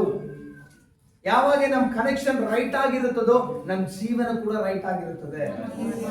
ಹಲ್ಲೆಲೂಯಾ. ನಾವು ಯಾವಾಗ ದೇವರ ಹತ್ರ ನಮ್ಮ ಕನೆಕ್ಷನ್ ಕರೆಕ್ಟ್ ಆಗಿರುತ್ತದೋ ನಮ್ಮ ಜೀವನ ಚೆನ್ನಾಗಿರುತ್ತದೆ. ರಾಂಗ್ ಪೀಪಲ್ ಅಂದ್ರೆ ತಪ್ಪಾದ ಜನರೊಡನೆ ನೀನು ಕನೆಕ್ಷನ್ ಮಾಡಿಕೊಂಡಾಗ ನಿನ್ನ ಜೀವನವು ಹಾಳಾಗುತ್ತದೆ. ನಿನ್ನ ಕನೆಕ್ಷನ್ ಯಾರ ಹತ್ರ ಇರಬೇಕು ಗೊತ್ತಾ? ಸರಿಯಾದ ವ್ಯಕ್ತಿಗಳ ಜೊತೆಯಲ್ಲಿ ಇರಬೇಕು. ಸರಿಯಾದ ವ್ಯಕ್ತಿಗಳ ಜೊತೆಯಲ್ಲಿ ಇರುವಾಗ ಅವರೇ ನಿನಗೆ ಡೆಸ್ಟಿನಿ ಹೆಲ್ಪರ್ಸ್ ಆಗ್ತಾರೆ. Amen, hallelujah, hallelujah. ಒಬ್ಬಂಟಿಗನಾಗಲು ಸಾಧ್ಯವಿಲ್ಲ. ಆಮೆನ್. ನಿನ್ ಕನೆಕ್ಷನ್ ಬೇಕಂದ್ರೆ ಯಾರ ಹತ್ರ ಬರ್ಬೇಕು ಹೇಳ್ರಿ? ಅಮ್ಮ ನೀವು ಹೇಳ್ದಂಗೆ ಪ್ರಾರ್ಥನೆ ಮಾಡ್ಬೇಕು. ಆಮೆನ್. ಆ ಕನೆಕ್ಷನ್ ದೇವರ ಹತ್ರ ಬಂದೆ ಮಾತ್ರ, ಆತನೊಂದಿಗೆ ಫೆಲೋಶಿಪ್ ಮಾಡದೆ ಮಾತ್ರ ಎಲ್ಲಾ ಆಶೀರ್ವಾದಗಳು ನಮ್ಮ ಹತ್ರ ಬರ್ತವೆ. ನಾನೊಂದು ಎಕ್ಸಾಂಪಲ್ ಹೇಳ್ತೀನಿ. ಒಬ್ಬ ವ್ಯಕ್ತಿ ಅಂತೆ, ಯಾಕಂದ್ರೆ ಕರೆಂಟ್ ಇಲ್ಲಲ್ಲ, ಸ್ವಲ್ಪ ನಿಮಗೆ ಫುಲ್ ಇದಕ್ಕೆ ಹೋದ್ರೆ ನಿಮ್ಗೆ ಅರ್ಥ ಆಗಲ್ಲ. ಆಮೇಲೆ ಹಲ್ಲೆಲೂಯಾ. ಒಬ್ಬ ವ್ಯಕ್ತಿ ಇದ್ದ, ಒಬ್ಬ ಅರಸರಿದ್ದಾನೆ. ಒಬ್ಬ ರಾಜ್ಯದಲ್ಲಿ ಒಬ್ಬ ಅರಸರಿದ್ದಾನೆ.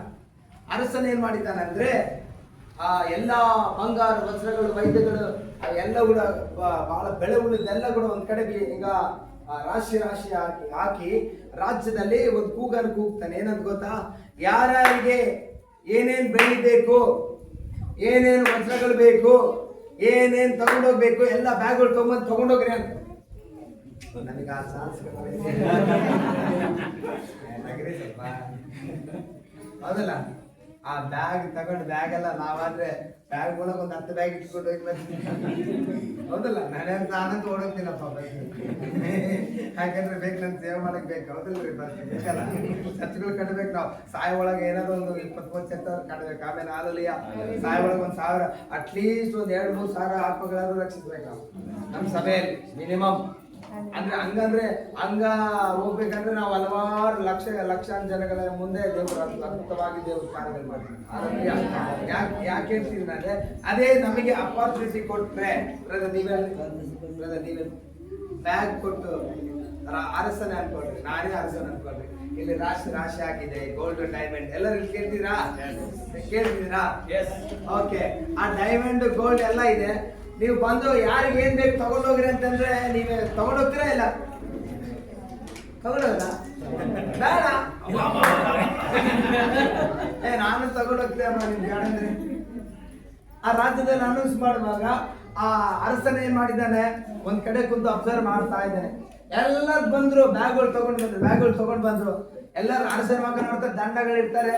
ಹೋಗಿ ಒಂದೊಂದು ಬ್ಯಾಗ್ ಚೀಲ ತುಂಬಿಸ್ಕೊಂಡು ಹೋಗ್ತಾ ಇದೆ. ಚೆನ್ನಾಗಿ ಬಂಗಾರ ವಜ್ರಗಳು, ಎಲ್ಲರೂ ವಜ್ರಗಳಂದ್ರೆ ಕೆಲವರು ಆಗ್ತದೆ, ನನಗೆ ಸಿಕ್ಕಿದ್ರೆ ಚೆನ್ನಾಗಿತ್ತು, ನಾವು ನೆಕ್ಲೆಸ್ ಮಾಡ್ಕೊಂಡ್ಬಿಟ್ಟಿದ್ದಾರೆ.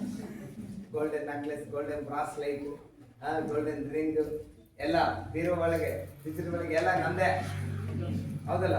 ಹಂಗೆ ಅವರೆಲ್ಲರೂ ಬಂದು ಒಂದೊಂದು ಬ್ಯಾಗ್ ತಗೊಂಡು ಹೋಗ್ತಾ ಇದ್ದಾರೆ. ಎಲ್ಲರೂ ತಗೊಂಡು ಹೋಗ್ತಾ ಇದ್ರೆ ನನ್ನಂತ ಒಬ್ಬರು ಹುಚ್ಚ ಬಂದ.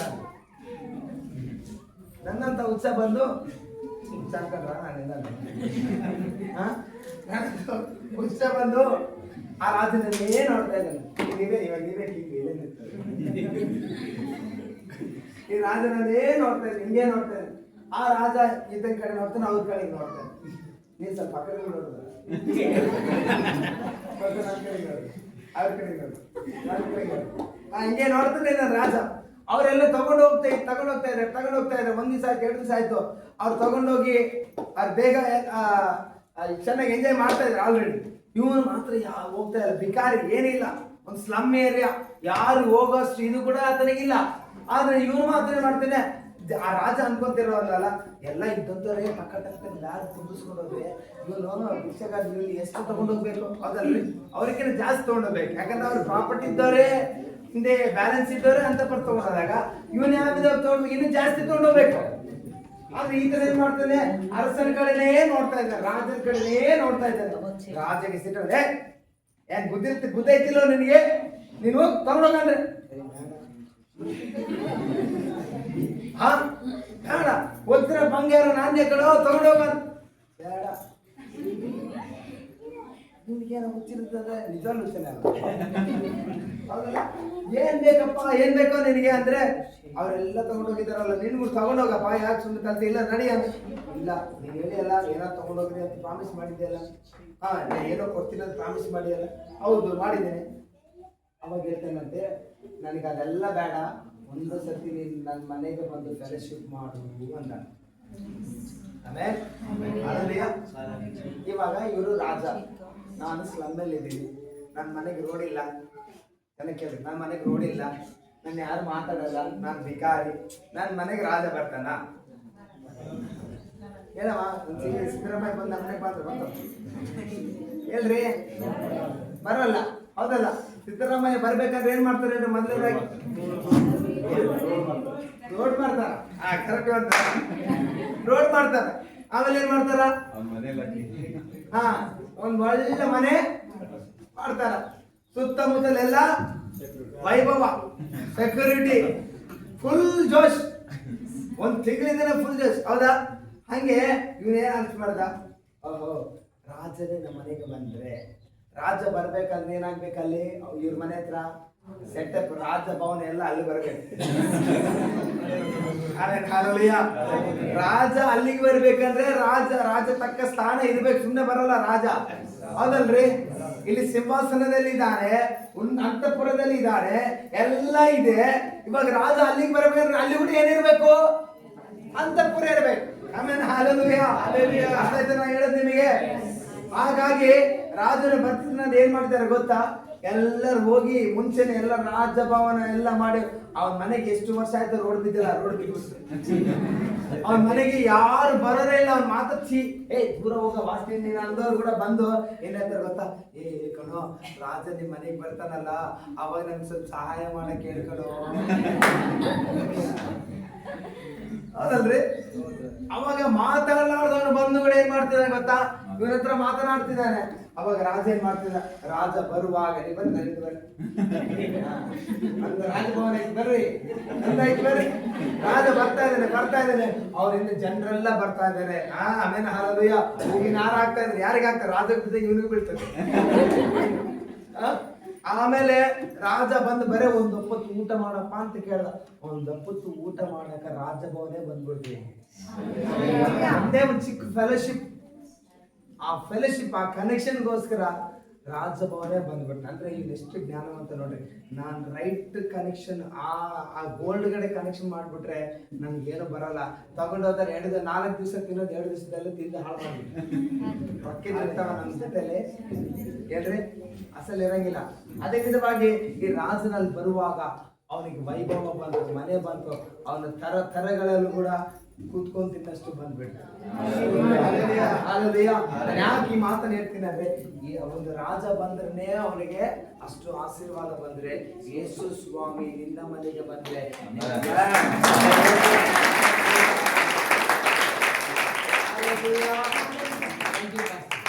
ಅರಸನ ಬಂದ್ರೆ ಅಷ್ಟಿದ್ರೆ, ಯೇಸು ಸ್ವಾಮಿ ನಿನ್ ಮನೆಗೆ ಬಂದ್ರೆ ನಿನಗೆ ವಜ್ರ ಅಲ್ಲ, ಬಂಗಾರ ಅಲ್ಲ, ಎಲ್ಲ ಕೂಡ ಆಶೀರ್ವಾದ. ಆಮೇಲೆ ನಿನ್ನ ಮಕ್ಕಳು ಕೂಡ ಆಶೀರ್ವಾದಿಸಲ್ಪಡುತ್ತಾರೆ, ರಕ್ಷಣೆಯನ್ನು ಹೊಂದುತ್ತಾರೆ, ಅದ್ಭುತಗಳು ನೋಡ್ತಾರೆ. ನಿನ್ನ ಕನೆಕ್ಷನ್ ರೈಟ್ ಪರ್ಸನ್ ಜೊತೆ ಇದ್ದರೆ ನಿನ್ನ ಜೀವನವು ಆಶೀರ್ವಾದಕರವಾಗಿರುತ್ತದೆ. Hallelujah, hallelujah. ಹೆಸರು ನೋಡುವಾಗ ಅದಸ ಎಂಬುದಾಗಿ ಹೆಸರು. ಈ ಅದಸ ಯಾರ ಜೊತೆಲಿ ಕನೆಕ್ಷನ್ ಆಗಿ ಇಟ್ಕೊಂಡಿದ್ದಾರೆ ಗೊತ್ತಾ? ಮೊರ್ದಕೈ ಎಂಬುವ ಆ ಡೆಸ್ಟಿನಿ ಹೆಲ್ಪರ್ ಜೊತೆ ಕನೆಕ್ಷನ್ ಇಟ್ಟುಕೊಂಡಾಗ, ಆಮೇಲೆ ಹಲ್ಲೆಲೂಯಾ, ಒಂದು ಟೈಮ್ ಬಂತು, ಮೊರ್ದಕೈ ಹೇಳ್ತಾನೆ, ಇಗೋ ಅರಸನಿಗೆ ರಾಣಿ ಬೇಕು, ಅದಸ ನೀನು ಬಾ. ಆಮೇಲೆ ಅದಸ ಯಾರು ಇಲ್ಲದ ವ್ಯಕ್ತಿ, ಒಬ್ಬಂಟಿಗಳು, ತಂದೆ ತಾಯಿಗಳಿಂದ ಅನಾಥ ವ್ಯಕ್ತಿ. ಆಕೆ ಒಂದು ರಾಜನ ಮುಂದೆ ನಿಂತಾಗ ಎಸ್ತರ್ ರಾಣಿಯಾಗಿ ಬದಲಾವಣ. ಹಲ್ಲೆಲೂಯಾ. ಯಾರು ಕನೆಕ್ಷನ್ ಇಟ್ಕೊಂಡು ಗೊತ್ತಾ? ಪ್ರಾರ್ಥನೆ ಪರನು ಮೊರ್ದಕೈನು, ದೇವರಿಂದ ಭಯಭಕ್ತಿ ಉಳ್ಳವನು ಮೊರ್ದಕೈನು. ಅವ್ರ ಕನೆಕ್ಷನ್ ಇಟ್ಟುಕೊಂಡಾಗ ಮೊರ್ದಕೈ ಡೆಸ್ಟಿನಿ ಹೆಲ್ಪರ್ ಆಗಿದ್ದಾನೆ ಎಸ್ತೇರಳಿಗೆ. Amen, hallelujah, hallelujah. ಬೆಳಗ್ಗೆ ಕೂಡ ನಾವು ನೋಡಿದ್ದೇವೆ, ನಯೋಮಿ ರೂತಳಿಗೆ ಏನಾಗಿದ್ದಾಳೆ ಗೊತ್ತಾ? Destiny helper. ಅಂದ್ರೆ ನಿನ್ನ ಗಮ್ಯ ಸ್ಥಾನಕ್ಕೆ ಸೇರಿಸುವ ಸಹಾಯ ಮಾಡುವ ವ್ಯಕ್ತಿಯೇ ಡೆಸ್ಟಿನಿ ಹೆಲ್ಪರ್. ಹಲ್ಲೆಲೂಯಾ. ಅಲ್ಲಿ ಮೋಯಾಬಿಯಳು, ಆಕ್ಚುಲಿ ರೂತಳು ಯಾರು ಗೊತ್ತಾ? ಮೋಯಾಬಿಯಳು ಒಂದು ಪೂಜಾರಿ ಮಗಳು. ಆದ್ರೆ ಯಾವಾಗ ದೇವರನ್ನು ಹಿಂಬಾಲಿಸಲಿಕ್ಕೆ ಆಕೆಗೆ ಪ್ರೇರೇಪಣೆ ಯಾರು ಮಾಡಿದ್ರು ಅಂದ್ರೆ ನಯೋಮಿ ಡೆಸ್ಟಿನಿ ಹೆಲ್ಪರ್ ಆದ್ರು. ಹಲ್ಲೆಲೂಯಾ. ನಾನು ಹೇಳೋದು ಅರ್ಥ ಆಗ್ತಿದೆಯಾ ನಿಮಗೆ? ಹಲ್ಲೆಲೂಯಾ. ನೀವು ಹಲವಾರಿಗೆ ಡೆಸ್ಟಿನಿ ಹೆಲ್ಪರ್ ಆಗಿ ಆಗಬೇಕು. ನಮ್ ಡೆಸ್ಟಿನಿ ಏನು ಗೊತ್ತಾ? ಪರಲೋಕ. ನಮ್ ಡೆಸ್ಟಿನಿ ಏನು ಗೊತ್ತಾ? ನಿತ್ಯ ರಾಜ್ಯ. ನಮ್ ಡೆಸ್ಟಿನಿ ಏನು ಗೊತ್ತಾ? ಶಾಶ್ವತ ಲೋಕ. ನಮ್ ಡೆಸ್ಟಿನಿ ಏನು ಗೊತ್ತಾ? ಬಂಗಾರ ಬೀದಿಯಲ್ಲಿ ನಡೆಯುವುದೇ ನಮ್ಮ ಡೆಸ್ಟಿನಿ. ಹಲ್ಲೆಲೂಯಾ. ನೀವು ಇತರರಿಗೆ ಡೆಸ್ಟಿನಿ ಹೆಲ್ಪರ್ಸ್ ಆಗಬೇಕು. ಆಮೆನ್. ಯೋನಾತಾನನು ದಾವೀದನಿಗೆ ಡೆಸ್ಟಿನಿ ಹೆಲ್ಪರ್ ಆದ. ತನ್ನ ತಂದೆಯಿಂದ ಸೌಲನಿಂದ ಬಿಡಿಸಲಿಕ್ಕೆ ಯೋನಾತಾನನು ದಾವೀದನಿಗೆ ಡೆಸ್ಟಿನಿ ಹೆಲ್ಪರ್ ಆದ. ಪೌಲನಿಗೆ ಅಪೊಸ್ತಲರ ಕುರಿತಾಗಿ ಪರಿಚಯ ಮಾಡಲು ಬರ್ನಬ ಡೆಸ್ಟಿನಿ ಹೆಲ್ಪರ್ ಆದ. ಹಲ್ಲೆಲೂಯಾ. ಪೌಲ ಸುಮ್ಮನೆ ಬಂದು ಅಪೊಸ್ತಲ ಆಗಲಿಲ್ಲ, ಆ ಕಾರ್ಯಗಳು ಮಾಡಲಿಲ್ಲ. ಆ ಕನೆಕ್ಷನ್ ಅನ್ನು ಇಟ್ಕೊಂಡ ಪೇತ್ರನು, ಯೋಹಾನನು, ಯಾಕೋಬನು, ಇವರು ಕನೆಕ್ಷನ್ ಎಲ್ಲ ಇಟ್ಕೊಂಡಾಗ ಅವರ ಅಭಿಷೇಕ ಪಾಸ್ ಆಯಿತು. ಈತನ ಮೇಲೆ ಇನ್ನ 2 ವರ್ಷ ಅಭಿಷೇಕವನ್ನು. Hallelujah, hallelujah. ಇವಾಗ ರವಿ ಮಾಸ್ಟರ್ ಇದ್ದಾರೆ, ಅವರೊಡನೆ ನೀವು ಕನೆಕ್ಷನ್ ಇಟ್ಟುಕೊಳ್ಳುವಾಗ, ಆಮೇಲೆ ಹಲ್ಲೆಲೂಯಾ, ಪೇತ್ರನು, ಯಾಕೋಬು, ಯೋಹಾನನು ಕನೆಕ್ಷನ್ ಇಟ್ಟುಕೊಳ್ಳುವಾಗ ನೀನ್ ಪೌಲ್ ಆಗ್ತೀಯಾ. ಸುಮ್ಮನೆ ನಾನು ಪೌಲ್ ಅಂದ್ರೆ ಪೌಲ್ ಬರಲ್ಲ. ಹಲ್ಲೆಲೂಯಾ. ಇವರ ಕನೆಕ್ಷನ್ ಇದ್ದಾಗಲೇ ನೀನು ಉನ್ನತವಾದ ಸ್ಥಿತಿಯಲ್ಲಿ ದೇವರು ನಿಲ್ಲಿಸ್ತಾನೆ. ಸೇವಕರ ಕನೆಕ್ಷನ್ ಬಿಟ್ಟು ಹೋಗ್ಬೇಡ. ನಾನು ಹೇಳ್ತೀನಿ ಸೇವಕನಾಗಿ, ಯಾಕೆ ಈ ಮಾತು ದೇವರು ನನಗೆ ಹೇಳ್ತಾ ಇದ್ದಾರೆ, ಒಂದು ಪ್ರವಚನವಾಗಿ ಅದು ತಗೊಳ್ರಿ, ಏನಾದ್ರೂ ತಗೊಳ್ರಿ, ಒಂದು ಸೇವಕರ ಕನೆಕ್ಷನ್ ಅನ್ನು ಬಿಟ್ಟು, ಸಭೆಯ ಕನೆಕ್ಷನ್ ಅನ್ನು ಬಿಟ್ಟು ನೀವು ಹೋಗ್ಬೇಡ್ರಿ. ನೀವು ಹೋಗುವುದಾದರೆ ನೀವು ನಷ್ಟವನ್ನು ಅಂದ್ಕೊಳ್ತೀರಾ. ಸೈತಾನ ನಿಮ್ಮನ್ನು ಸುಮ್ಮನೆ ಬಿಡುವುದಿಲ್ಲ. ಸೇವಕರೊಳಗಿದ್ದಾಗ ಅವರ ಕನೆಕ್ಷನ್ ಪಾಸ್ ಸೇವಕರು ಯಾರು ಗೊತ್ತಾ? ನಿಮಗೊಂದು ಡೆಸ್ಟಿನಿ ಹೆಲ್ಪರ್ ಅವರು. ಆಮೇಲೆ ನಿಮ್ ಗಮ್ಯ ಸ್ಥಾನಕ್ಕೆ ಸೇರ್ಲಿಕ್ಕೆ ಅವ್ರು ಎಷ್ಟು ಮೊಣಕಾಲು ಪ್ರಾರ್ಥನೆ ಮಾಡ್ತಾರೆ ಅವರಿಗೆ ಗೊತ್ತು. ದಿವಸ ಬೆಳಿಗ್ಗೆ ಎದ್ದ ತಕ್ಷಣ ಅವ್ರ ಸಲುವಾಗಿ ಅವ್ರು ಪ್ರಾರ್ಥನೆ ಮಾಡ್ತಾರಲ್ಲ ಗೊತ್ತಾ? ಸ್ಟಾರ್ಟಿಂಗ್ ಎಲ್ಲ ಮಾಡೋದೇನು ಗೊತ್ತಾ? ಅಪ್ಪ ನಮ್ಮ ಸಭೆಗೆ ಕುಟುಂಬಗಳನ್ನ ಆಶೀರ್ವದಿಸಿ ಸ್ವಾಮಿ. ಅಪ್ಪ ಅವ್ರ ಕಷ್ಟದಲ್ಲಿದ್ದಾರಪ್ಪ, ಅವ್ರು ಹೋಗ್ತಾ ಇದ್ದಾರೆ ಸ್ವಾಮಿ. ಅಪ್ಪ ಅವರು ಬಿದ್ದೋಗ್ತಾ ಇದ್ದಾರೆ, ಆತ್ಮಿಕವಾಗಿ ಬಿದ್ದೋಗ್ತಾ ಇದ್ದಾರೆ, ಶಾಪದಲ್ಲಿ ಬಿದ್ದೋಗ್ತಾ ಇದ್ದಾರೆ. ಅಪ್ಪ ಅವರಿಗೆ ಬಿಡುಗಡೆ ಕೊಡಿ ಎಂಬುದಾಗಿ ಸೇವಕರೊಂದು ಡೆಸ್ಟಿನಿ ಹೆಲ್ಪರ್ ಆಗಿ ನಿಮ್ಮ ಪಕ್ಷ ವಿಜ್ಞಾಪನೆ ಅನುದಿನವೂ ಮಾಡ್ತಾನೆ ಇದ್ದಾನೆ. ಸಭೆಗೆ ಡೆಸ್ಟಿನಿ ಹೆಲ್ಪರ್ ಯಾರು ಗೊತ್ತಾ? ಸೇವಕನೇ ಆಗಿದೆ. ಹಲ್ಲೆಲೂಯಾ. ನಮಗೆ ಪರಲೋಕಕ್ಕೆ ಕನೆಕ್ಷನ್ ಯಾರು ಗೊತ್ತಾ? ನಮಗೆ ಡೆಸ್ಟಿನಿ ಹೆಲ್ಪರ್ ಯೇಸು ಸ್ವಾಮಿಯೇ ನಮಗೆ. ಹಲ್ಲೆಲೂಯಾ. ಈ ಡೆಸ್ಟಿನಿ ಹೆಲ್ಪರ್ಸ್ ಕನೆಕ್ಷನ್ ಯಾವತ್ತಿಗೂ ನಾವು ಬಿಟ್ಕೋಬೇಕು, ಯಾವತ್ತೂ ಬಿಡಬಾರ್ದು. ರಾಂಗ್ ಕನೆಕ್ಷನ್, ರಾಂಗ್ ವ್ಯಕ್ತಿಗಳಕ್ಕೆ ಕನೆಕ್ಟ್ ಆಗ್ಬಿಟ್ರೆ ನೀನು ಹಾಳಾಗ್ತೀಯ. ಇವಾಗ ಕುಡ್ಕನ್ ಜೊತೆಲಿ ಹೋಗಿ ಕೂತ್ರೆ ಏನಂತಾರೆ ಹೇಳ್ರಿ? ನಮ್ಮನ್ನ ಏನಂತಾರೆ? ಬಸ್ ಕುಡುಕ ಅಂತಾರೆ. ಒಂದು ಕಳ್ಳತನ ಮಾಡುವ ಜೊತೆಗೆ ಸುಮ್ಮನೆ ಒಂದ್ಸತಿ ಕಾಣಿಸ್ಕೊಂಡ್ರೆ ಸಾಕು, ಏನಾಗ್ತದೆ ಅಲ್ಲಿ ಎಲ್ಲಿ ಚೈನ್ ಕಲ್ತೋದ್ರೆ ಇವ್ನು ಹೇಳ್ತಾರೆ, ಹೇ ಬಾಂಧೆ ಮಗನೇ ಒಂದಿನ ಚಂಡಿ ಬಿಟ್ಟು ಹೊಡಿತದೆ ಕಳ್ಳಾಡಿಸೋದು. ಹೌದಲ್ಲ? ಹಾ, ಪಾಪ ಅವನೇನು ಮಾಡಿಲ್ಲ, ಸುಮ್ಮನೆ ಯಾಕೋ ಆರಾಮಿದ್ದಾನೆ. ಇವ್ನು ಪೊಲೀಸರು ಒಂದು ಏನು ದೊಡ್ಡ ಫ್ರೆಂಡ್ ಆಗಿ ಇವ್ನು ಸ್ವಲ್ಪ ಇದು ಮಾಡ್ಬಿಡ್ತಾನೆ. ಏನಾಯ್ತು? ಕಳ್ಳ ಇವನೇ ಆಗ್ಬಿಡ್ತಾನೆ. ಕನೆಕ್ಷನ್ ಪ್ರಾರ್ಥನೆ ಮಾಡುವುದರ ಜೊತೆ ಇರಬೇಕು, ಓದನ ಜೊತೆಯಲ್ಲಿ ಇರಬೇಕು, ಪೇತ್ರನ ಜೊತೆ ಇರಬೇಕು, ಯೋಹಾನ ಜೊತೆ ಇರಬೇಕು. ಹಾಲೆಲೂಯಾ. ಯಾಕೋಬನ ಜೊತೆ ಇರಬೇಕು. ಹಾಲೆಲೂಯಾ. ನಿನ್ನ ಕನೆಕ್ಷನ್ ಇಲ್ಲದೆ ಹೋದಾಗ ಸಾತಾನನು ನಿನ್ನ ಜೀವನದಲ್ಲಿ ಕಾರ್ಯಗಳು ಮಾಡ್ತಾನೆ. ಅದನ್ನು ತಾಳಲಾಗ್ಲಿಕ್ಕಾಗಲ್ಲ. ಬಿದ್ದೋಗ್ತೀಯ, ಪ್ರಾರ್ಥನೆ ಬಲಿಬಿಟ್ಟ ಬಿದ್ದೋಗ್ತದೆ, ನಿನ್ನ ಕುಟುಂಬ ಪತನವಾಗ್ಲಿಕ್ಕೆ ಶುರು ಆಗುತ್ತೆ. ನಿನ್ನ ಕನೆಕ್ಷನ್ ಚೆನ್ನಾಗಿದ್ರೆ, ರೈಟ್ ಪೀಪಲ್ ಜೊತೆ ಇದ್ರೆ ಉನ್ನತವಾಗಿ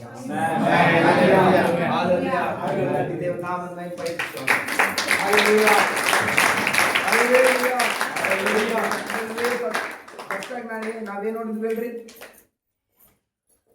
ನಾವು ಭಯ ಪಡಬಾರ್ದು. ಎರಡನೇದಾಗಿ ಏಲಿಯನು ಒಬ್ಬಂಟಿಗನಾದ. ಯಾಕೆ ಗೊತ್ತಾ? ಕನೆಕ್ಷನ್ ಇಲ್ಲ, ಯಾರಿಲ್ಲ, ಧೈರ್ಯ ಪಡಿಸೋರಿಲ್ಲ. ಅಟ್ಲೀಸ್ಟ್ ಒಬ್ಬರಾದಿದ್ರೆ, ಕೆಲವು ಜನ ನೋಡ್ರಿ ಕುಕ್ಕಿ ಹೋಗಿ ಭಯದಿಂದ ಕಣ್ಣೀರಿಂದ ಇರುವಾಗ ಸುಮ್ಮನೆ ಹಿಂಗೆ ಕೈ ಹಾಕಿ ಯಾಕಪ್ಪ ಅಳ್ತಿದ್ಯಾ, ಯಾಕೆ ಎಲ್ಲಾಗಿದ್ಯಾ ಅಂದ್ರೆ ಸಾಕು ಸುರಿಸ್ಬಿಡ್ತಾರೆ ಕಾಲೇ. ಯಾಕೆ? ಒಂದು ಆದರಣೆ ಬೇಕು ಅವರಿಗೆ, ಒಂದು ಒಬ್ಬ ವ್ಯಕ್ತಿ ಬೇಕು, ಟು ಕಂಫರ್ಟ್ ಹಿಮ್ ಒಬ್ಬರು ಬೇಕು. ಹೌದಾ? ಸಹವಾಸ ಅಂತ ಕೆಲವರು ಇರ್ತಾರೆ. ಅವ್ನ ನಡ್ತಾ ಇದ್ರೆ, ಹೌದಾ ನೀನು ಹಿಂಗೆ ಮಾಡಿಯಲ್ಲೋ ಅದಕ್ಕೆ ನಿಮ್ಗೆ ಆದಂಗೈತೆ. ಯೋಬನಿಗೆ ಅದೇ ಅಂದ್ರು ಸ್ನೇಹಿತರೆಲ್ಲ. ಕಷ್ಟ ಬಂದಾಗ, ಕಣ್ಣೀರು ಬಂದಾಗ, ಎಲ್ಲರೂ ಬಿಟ್ಟು ಹೋದಾಗ, ಆಸ್ತಿ ಹೋದಾಗ, ಅಂತಸ್ತು ಹೋದಾಗ, ಒಬ್ಬಂಟಿಗನಾಗಿದ್ದಾಗ ಒಳ್ಳೆ ಸ್ನೇಹಿತನಂದ್ರೆ ಎಲಿಫೇಸರ್ ಬಂದು ಹೇಳ್ತಾನೆ, ನೀನೇನೋ ಪಾಪ ಮಾಡಿ ಅದಕ್ಕೆ ನಿನಗೆ ಹಿಂಗಾಯ್ತು. ಒಂದೇನ್ ಮಾಡ್ಬೇಕು? ಸ್ನೇಹಿತರು, ನಿಜವಾದ ಫ್ರೆಂಡ್ ಅಂದ್ರೆ ಏನ್ ಮಾಡ್ಬೇಕು ಗೊತ್ತಾ? ಕಷ್ಟದಲ್ಲಿ ಅವ್ನು ನಿಂತ್ಕೊಳ್ಳಬೇಕು. ಅದೇ ಅವನೇ ನಿಜವಾದ. ನೀನ್ ಬಿದ್ದೋಗ್ತಿದ್ಯಾ ಅಂದ್ರೆ ಅವ್ನು ಬಂದು ನಿಂತ್ಕೊಂಡು ಹೆಗಲ್ ಕೊಟ್ಟ ಬಾ. ಕಷ್ಟ ಬಂದಿದ್ಯಾ, ಅವ್ರನ್ನ ಕೈ ಬಿಡಬಾರ್ದು. ನಾವು ಅವ್ರ ಜೊತೆ ನಾವು ನಿಂತ್ಕೋಬೇಕು. ಸೇವಕನಿಗೆ ಕಷ್ಟ ಬಂದ ಸಭೆ ನೀವು ನಿಂತ್ಕೋಬೇಕು.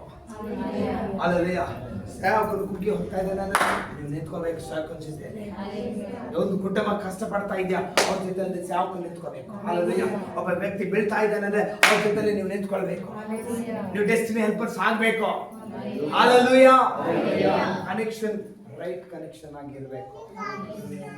ಒಬ್ಬಂಟಿಗನಾಗಿ ಅಲೋನ್ ಆಗಿ ಯಾವಾಗ ಆಗ್ತಿ ಅಂದ್ರೆ ನಿನ್ ಕನೆಕ್ಷನ್ ಬಿಟ್ಟಾಗ ಸಾತಾನ ಯಾರನ್ನ ನಿಂಗಲಿ, ಯಾರನ್ನ ಹಾಳು ಮಾಡ್ಲಿ, ಯಾರ ಜೀವ ತೆಗಿಯಲಿ, ಯಾರ ನರಕಕ್ಕೆ ತಗೊಂಡೋಗ್ಲಿ, ಯಾರನ್ನ ಪಾತಾಳಕ್ಕೆ ತಗೊಂಡೋಗ್ಲಿ ಎಂಬುದಾಗಿ ಸಾತಾನ ನೋಡ್ತಾ ಇದ್ದಾರೆ. ಹಾಗಾಗಿ ನಿನ್ನ ಕನೆಕ್ಷನ್ ಏಸಪ್ಪನ ಜೊತೆಯಲ್ಲಿ ಇರಬೇಕು. ನಿನ್ನ ಕನೆಕ್ಷನ್ ಸೇವಕರ ಜೊತೆಯಲ್ಲಿ ಇರಬೇಕು. ನಿನ್ನ ಕನೆಕ್ಷನ್ ಸಭೆಯವರ ಜೊತೆಯಲ್ಲಿ ಇರಬೇಕು. ಹಾಲೆಲೂಯಾ. ಲೋಕ ಸಂಬಂಧವಾದ ಕನೆಕ್ಷನ್ಸ್ ನಿನಗೆ ಬೇಡ. ಆಮೆನ್. ಕೆಲವರು ಯವನಸ್ಥರು ಹಲವಾರು ಕನೆಕ್ಷನ್ಗಳು ಇರ್ತವೆ. ಈಗಿನ ದಿನಮಾನಗಳಲ್ಲಿ ನಾವು ನೋಡ್ತೇವೆ ಯಮನಸ್ಥರು ಬಹಳ ಕನೆಕ್ಷನ್ಸ್. ಒಂದೇ ಹುಡುಗ 6 ಮಂದಿ ಹತ್ರ ಚಾಟ್ ಮಾಡ್ತಾರೆ, ಒಂದೇ ಹುಡುಗ 2-3 ಹತ್ರ ಡೇಟಿಂಗ್ ಮಾಡ್ತಾರೆ.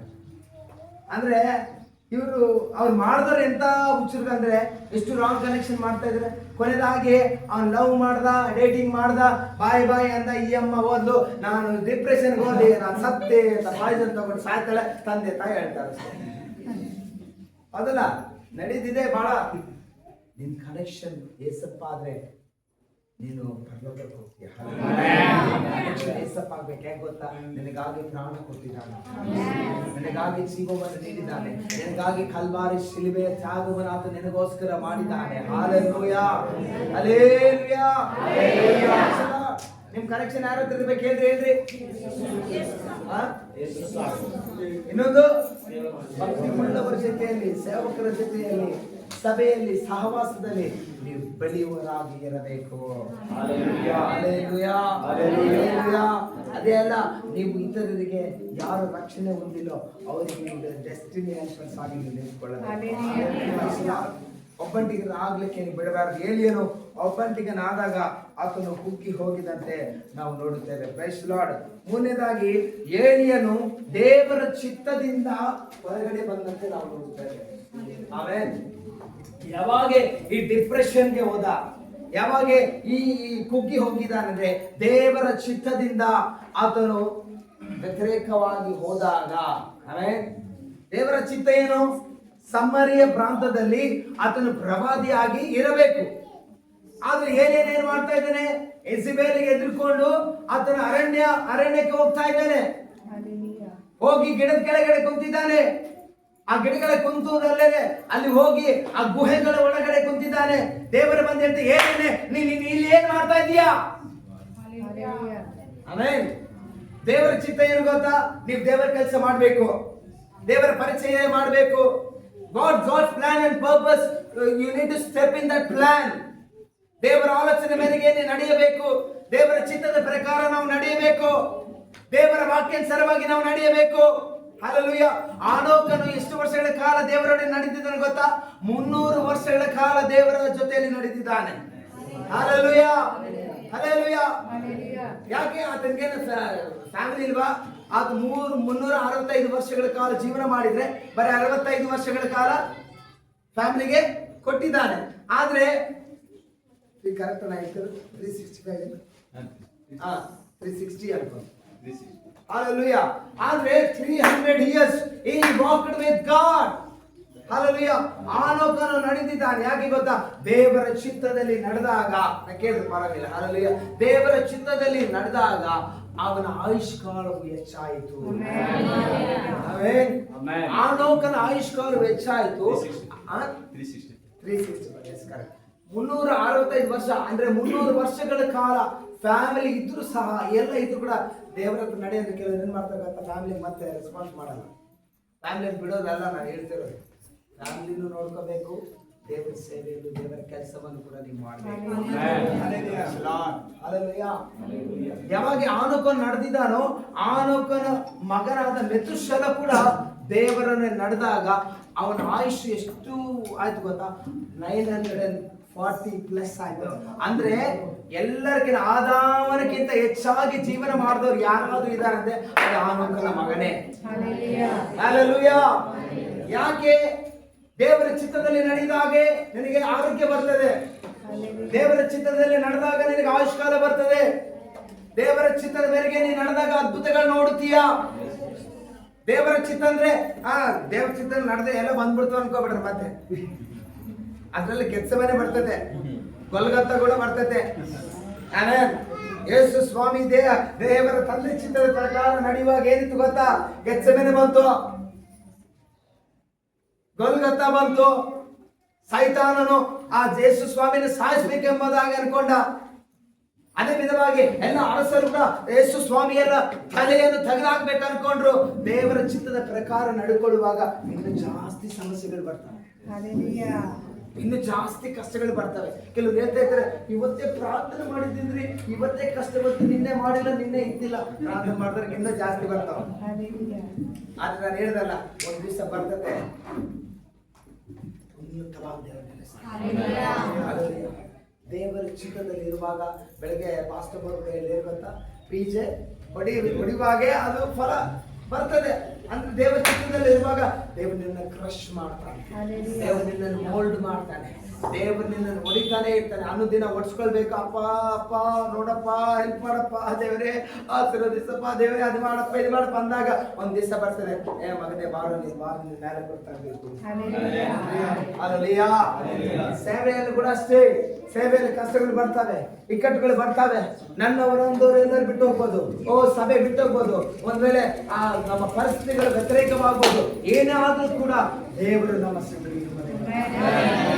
ಹಲ್ಲೆಲೂಯಾ. ಜೀವಿತದಲ್ಲಿ ದೇವರ ಚಿತ್ತದ ಪ್ರಕಾರ ನೀವು ನಡೀತಾ ಇದ್ರೆ ನಿಮ್ಮ ಕುಟುಂಬದಲ್ಲಿ ಸಮಸ್ಯೆಗಳು ಬರ್ತವೆ, ರೋಗಗಳು ಬರ್ತವೆ, ಇಕ್ಕಟ್ಟುಗಳು ಬರ್ತವೆ, ವ್ಯತಿರೇಕವಾದ ಪರಿಸ್ಥಿತಿಗಳು ಬರ್ತವೆ. ಇವೆಲ್ಲ ಇದ್ದಾಗ ಕೂಡ ನೀನು ದೇವರ ಚಿತ್ತದ ಪ್ರಕಾರ ನೀ ನಡೆಯುವುದಾದರೆ ಹಲ್ಲೆಲೂಯಾ, ನೀನು ಬೇಡಿಕೊಂಡಿದ್ದನ್ನು ದೇವರು ಕೊಡುವ ದೇವರಾಗಿದ್ದಾನೆ. ನಿನ್ನ ಪ್ರಾರ್ಥನೆ ಮಾಡುವಾಗ ಹಲ್ಲೆಲೂಯಾ ಹಲ್ಲೆಲೂಯಾ ಶಬರ ತಿಯಲರಬ ಎಲ್ಲರೂ ಒಂದು ಸತಿ ಕರೆಗಳ ಮೇಲೆ ಗಟ್ಟಿಯಾಗಿ ಹಲ್ಲೆಲೂಯಾ ದೇವರ ಕಾರ್ಯಗಳು ಮಾಡ್ತಾನೆ. ಅದಕ್ಕೆ ಸೈತಾನ ಸ್ಟಾರ್ಟಪ್ಗಳನ್ನು ಮಾಡ್ತಾನೆ. ಹಲ್ಲೆಲೂಯಾ.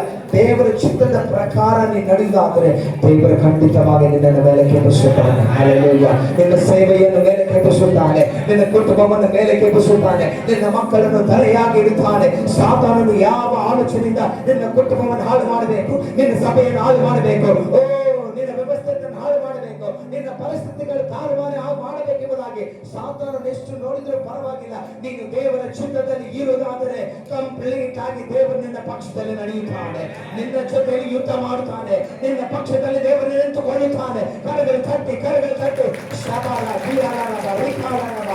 Hallelujah hallelujah hallelujah. ದೇವರ ಚಿತ್ತದ ಪ್ರಕಾರ ನೀನು ನಡೆಯುವುದಾದರೆ ಅದು ಉತ್ತಮವಾದ ಕಾರ್ಯಗಳನ್ನು ಚಿಂತನೆ ಮಾಡುವ ದೇವರಾಗಿದ್ದಾರೆ. Hallelujah hallelujah. ದೇವರ ಚಿತ್ತದಲ್ಲಿ ಇದೆಯಾ? ಕಷ್ಟಗಳು ಬರ್ತಾ ಇದೆಯಾ? ಸಮಸ್ಯೆಗಳು ಬರ್ತಾ ಇದೆಯಾ? ರೋಗ ಬರ್ತಾವ? ಪರವಾಗಿಲ್ಲ, ಸಹಿಸೋ. ಆಮೇಲೆ ಒಂದು ದಿವಸ ಬರ್ತದೆ, ದೇವರು ಕಂಪ್ಲೀಟ್ ಆಗಿ ನಿನ್ನ ಕೈ ಹಿಡಿದು ದೇವರ ನಡೆಸಲಿಕ್ಕೆ. If you walk in the God's plan, if you step in God's plan, God will lift you up. ಗಮನಿಸ್ತಾರೆ, ಬಹಳ ಮಂದಿ ಇದ್ದೀರಾ?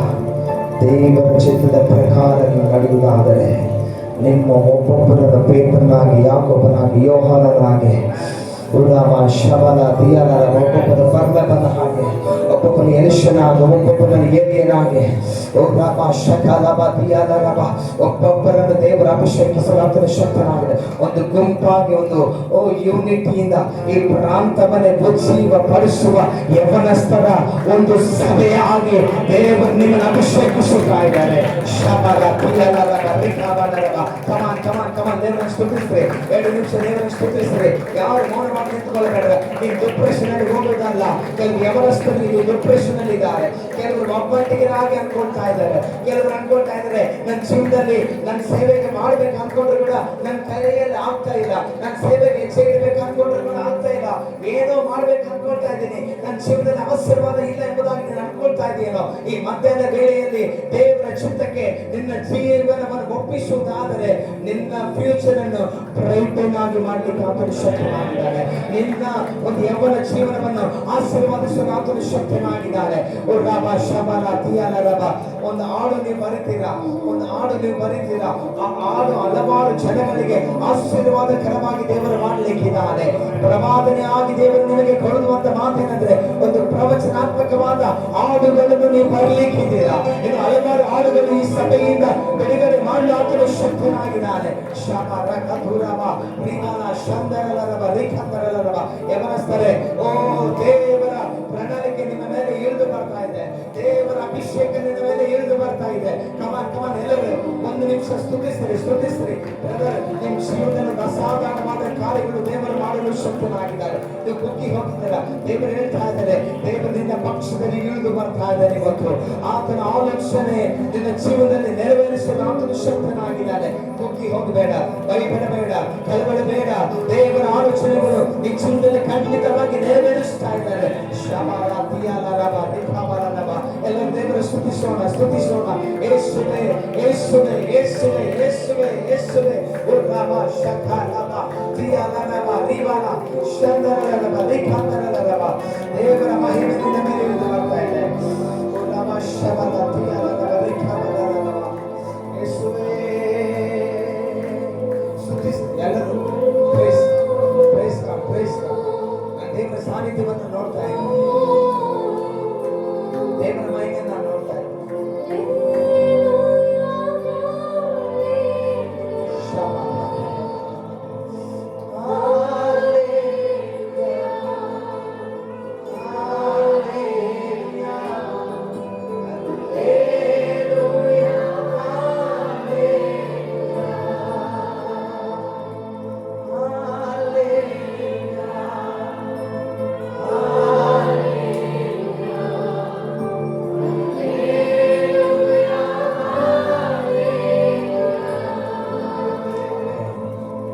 ದೇವರ ಪ್ರಸನ್ನತೆ ನಮ್ಮ ಮಧ್ಯದಲ್ಲಿ. ನೀನು ಒಬ್ಬಂಟಿಗನಲ್ಲ, ನೀನು ಭಯಪಡುವ ವ್ಯಕ್ತಿಯಲ್ಲ, ನೀನು ದೇವರ ಚಿತ್ತದಲ್ಲಿ ಎಚ್ಚರಿರುವ ವ್ಯಕ್ತಿಯಾಗಿದೆಯಾ? ದೇವರ ಪ್ರಣಾಳಿಕದ ಮೇರೆಗೆ ನೀನು ನಡೆಯುವ ವ್ಯಕ್ತಿಯಾಗಿದೆಯಾ? ದೇವರ ಚಿತ್ತದಲ್ಲಿ ನಡೆಯುವಾಗ ಹಲವಾರು ಆಟಂಕಗಳು ಬರಬಹುದು, ಅಡ್ಡುತಡೆಗಳು ಬರಬಹುದು. ಅದನ್ನು ಮುರಿಯುವ ದೇವರು ನಿನ್ನ ಪಕ್ಷದಲ್ಲಿ ಇದ್ದಾನೆ. ದಾವೀದನ ಪಕ್ಷದಲ್ಲಿ ಇದ್ದಂತೆ, ಯೆಹೋಶುವನ ಸಂಗಡ ಇದ್ದಂತೆ, ಆ ದೇವರು ನಿಮ್ಮ ಸಂಗಡಗಳ ಇದ್ದಾನೆ. ಎಲ್ಲ ಅಡ್ಡುಗೋಡೆಗಳು ಯೇಸುವಿನ ನಾಮದಲ್ಲಿ ಈ ಮಧ್ಯಾಹ್ನ ವೇಳೆಯಲ್ಲಿ ಮುರಿಯಲ್ಪಡುತ್ತಾ ಇದೆ. ಆಶೀರ್ವಾದವು ಹೊಂದಲಾರದಂತೆ ಮಾಡುತ್ತಿರುವ ಎಲ್ಲ ಅಡ್ಡುಗೋಡೆಗಳು ಅಡೆತಡೆಗಳು ಯೇಸುವಿನ ನಾಮದಲ್ಲಿ ಮುರಿಯಲ್ಪಡಲಿ, ಮುರಿಯಲ್ಪಡಲಿ, ಮುರಿಯಲ್ಪಡಲಿ. ಆಮೆನ್. ಹಲ್ಲೆಲೂಯಾ.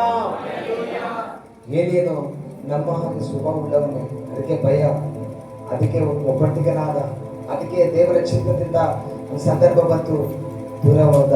ಅಲ್ಲಿ ಹೋಗಿ ಆ ಒಂದು ಗಿಡಗಳ ಕಡೆ ಕುಂತು ಹೇಳ್ತಾ ಇದ್ದೇನೆ ಮರಣಾಪೇಕ್ಷದಿಂದ, ಅಪ್ಪ ನನ್ನ ಜೀವ ಬಂತ ಇಟ್ಸ್ ಎನಫ್ ಲಾರ್ಡ್. ಆ ಗಿಡದ ಕೆಳಗಡೆ ಕೂತಿದ್ದಾರೆ. ಅಲ್ಲಿ ಹೋಗಿ ಅನ್ಕೊಳ್ತಾ ಇದ್ದೇನೆ, ಆ ಇಸಬೇಲ್ನಲ್ಲಿ ನನ್ನ ಬಿಡಲ್ಲ, ಈ ಗಿಡದ ಕೆಳಗೆ ಅದು ಕೂತ್ರೆ ನನಗೆ ಸ್ವಲ್ಪ ನೆರಳಿರ್ತದೆ. ದೇವರಿಗೆ ಹೇಳ್ಕೊಡ ಲಾಸ್ಟ್ ಆಗಿ ನನ್ನ ಜೀವ ತಗ್ಬಿಡಪ್ಪ ಅಂತ ಅನ್ಕೊಂಡ. ಆ ಗಿಡವನ್ನು ನೆರಳಾಗಿ ಮಾಡ್ಕೊಂಡ್ಬಿಟ್ಟ ಏರಿಯಲ್ಲಿ. ಅಂದ್ರೆ ನಾನು ಯಾಕೆ ಹೇಳ್ತಿದ್ದೀನಿ ಅಂದ್ರೆ, ನಿನ್ನ ನೆರಳು ಯಾರಾಗಿರ್ಬೇಕು ಅಂತ ದೇವರು ನಿನ್ನ ನೆರಳಾಗಿರ್ಬೇಕು. Shadow should be the lord.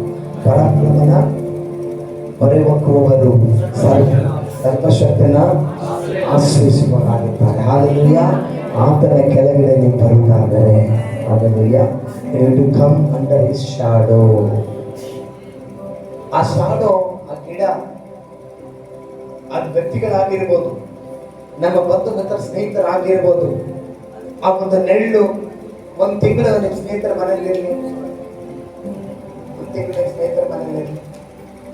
ಒಂದ್ ದಿವಸ ಏನಾಗ್ತದೆ, ಬಾರ ಮಾಮ ಚಿಕನ್ ತಿನ್ನು ಅಂತಾರೆ.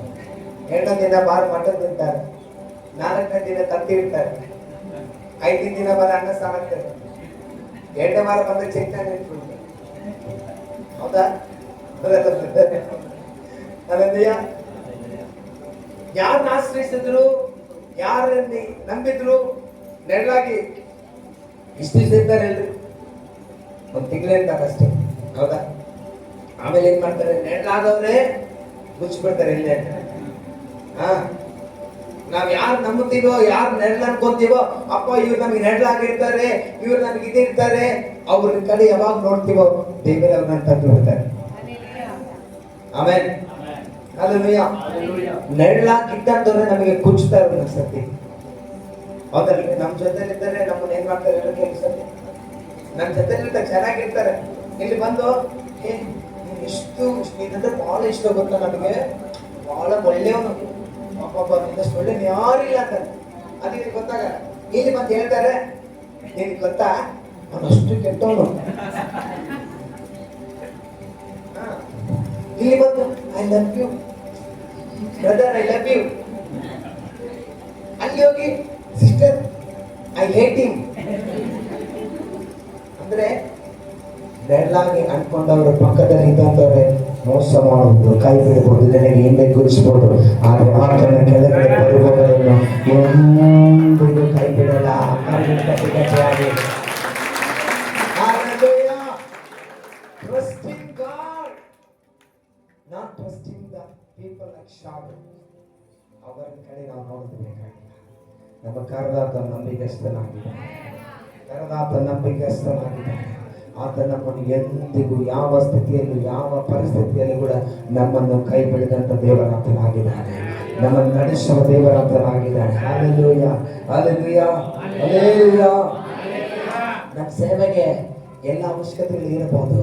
ದೇವರ ಚಿತ್ತದ ಪ್ರಕಾರ ನಾವು ನಡೆಯುವುದಾದರೆ ಏಲಿಯನ ದೇವರೇ ನಮ್ಮ ದೇವರಾಗಿದ್ದಾನೆ. ಹಲ್ಲೆಲೂಯಾ. ಮತ್ತೆ ನಾವು ನೋಡಿದ್ವಿ ಏನು ಗೊತ್ತಾ, ಕಾಗೆ ಬಂದು ಏನು ಕೊಡ್ತು ಸೇವಕರಿಗೆ, ಏಲಿಯನಿಗೆ ಮಾಂಸ ಕೊಡ್ತು. ನಾನಂತೇನೆ ಮಾಂಸ ಹೋಗಿತ್ತು, ಕಾಗೆ ಸತ್ತೋಗಿರಬಹುದು, ಏಲಿಯನ್ ಎತ್ತಲ್ಪಟ್ಟಿರಬಹುದು, ಆದ್ರೆ ದೇವರು ಮಾತ್ರ ಎಂದೆಂದಿಗೂ ಎಂದೆಂದಿಗೂ ಎಂದೆಂದಿಗೂ ನಮ್ಮ ಸಂಗಡವಿಲ್ಲ. ಹಲ್ಲೆಲೂಯಾ. ಮನುಷ್ಯರು ಬಿಟ್ಟೋಗ್ತಾರೆ, ದೇವರ ಎಂದಿಗೂ ಕೈ ಬಿಡಲಿಲ್ಲ. ಸೀಸನ್ ಬದಲಾವಣೆ ಮಾಡುವ ದೇವರ ಆತನೇ ನಮ್ಮ ಸಂಗಡ ಇರುವಾಗ ನನಗೆ ಯಾಕೆ ಭಯ? ಯಾಕೆ ನನಗೆ ಒಟ್ಟಲ್ಲಿ ನಾನು ಒಬ್ಬಂಟಿಗನಾಗಿ ಅನ್ಕೋಬೇಕು? ಮೈ ಗಾಡ್ ಇಸ್ ವಿತ್ ಮೀ. ನನ್ನ ದೇವರು ನನ್ನ ಪಕ್ಷದಲ್ಲಿದ್ದಾನೆ, ನನ್ನ ದೇವರಿದ್ದಾನೆ ಎಂಬುವ ಧೈರ್ಯದಿಂದ ನೀನು ಇರುವುದಾದರೆ ಎಷ್ಟೇ ಅಡೆತಡೆಗಳು ಬಂದರೂ ಕೂಡ ಯಾರು ನಿನ್ನನ್ನು ಏನು ಮಾಡಲಿಕ್ಕೆ ಸಾಧ್ಯವಿಲ್ಲ. ಹಲ್ಲೆಲೂಯಾ. ಏನೇನು ಅದೇ ಅನ್ಕೊಂಡ, ಅದು ನೆಳ್ಳಾಗಿರ್ತದೆ ಅನ್ಕೊಂಡ್ರೆ ಅದ್ರ ಆ ಗಿಡ ಏನಾಗ್ತದ, ಆ ಬ್ಲೂಮ್ ಟ್ರೀ ಅಂದ್ರೆ ಮುಳ್ಳಿರ್ತಾವಂತ, ಅದೇ ಕುಚ್ಚಿಬಿಡ್ತು ಲಾಸ್ಟ್ಗೆ. ಅದೇ ಕುಚ್ಚಿಬಿಡ್ತು. ಅವಾಗ ಅಪ್ಪ ಇದು ಸಾಕು, ನನ್ನ ಜೀವನ ನನ್ನ ತಗೊಂಡ್ಬಿಡ, it's enough lord, take my life ಎಂಬುದಾಗಿ ಏನೇನು ಹೇಳ್ತಾರೆ, ನನ್ನ ಜೀವನ ತಕ್ಬಿಡು ಸಾಕಿನ ಜೀವನ.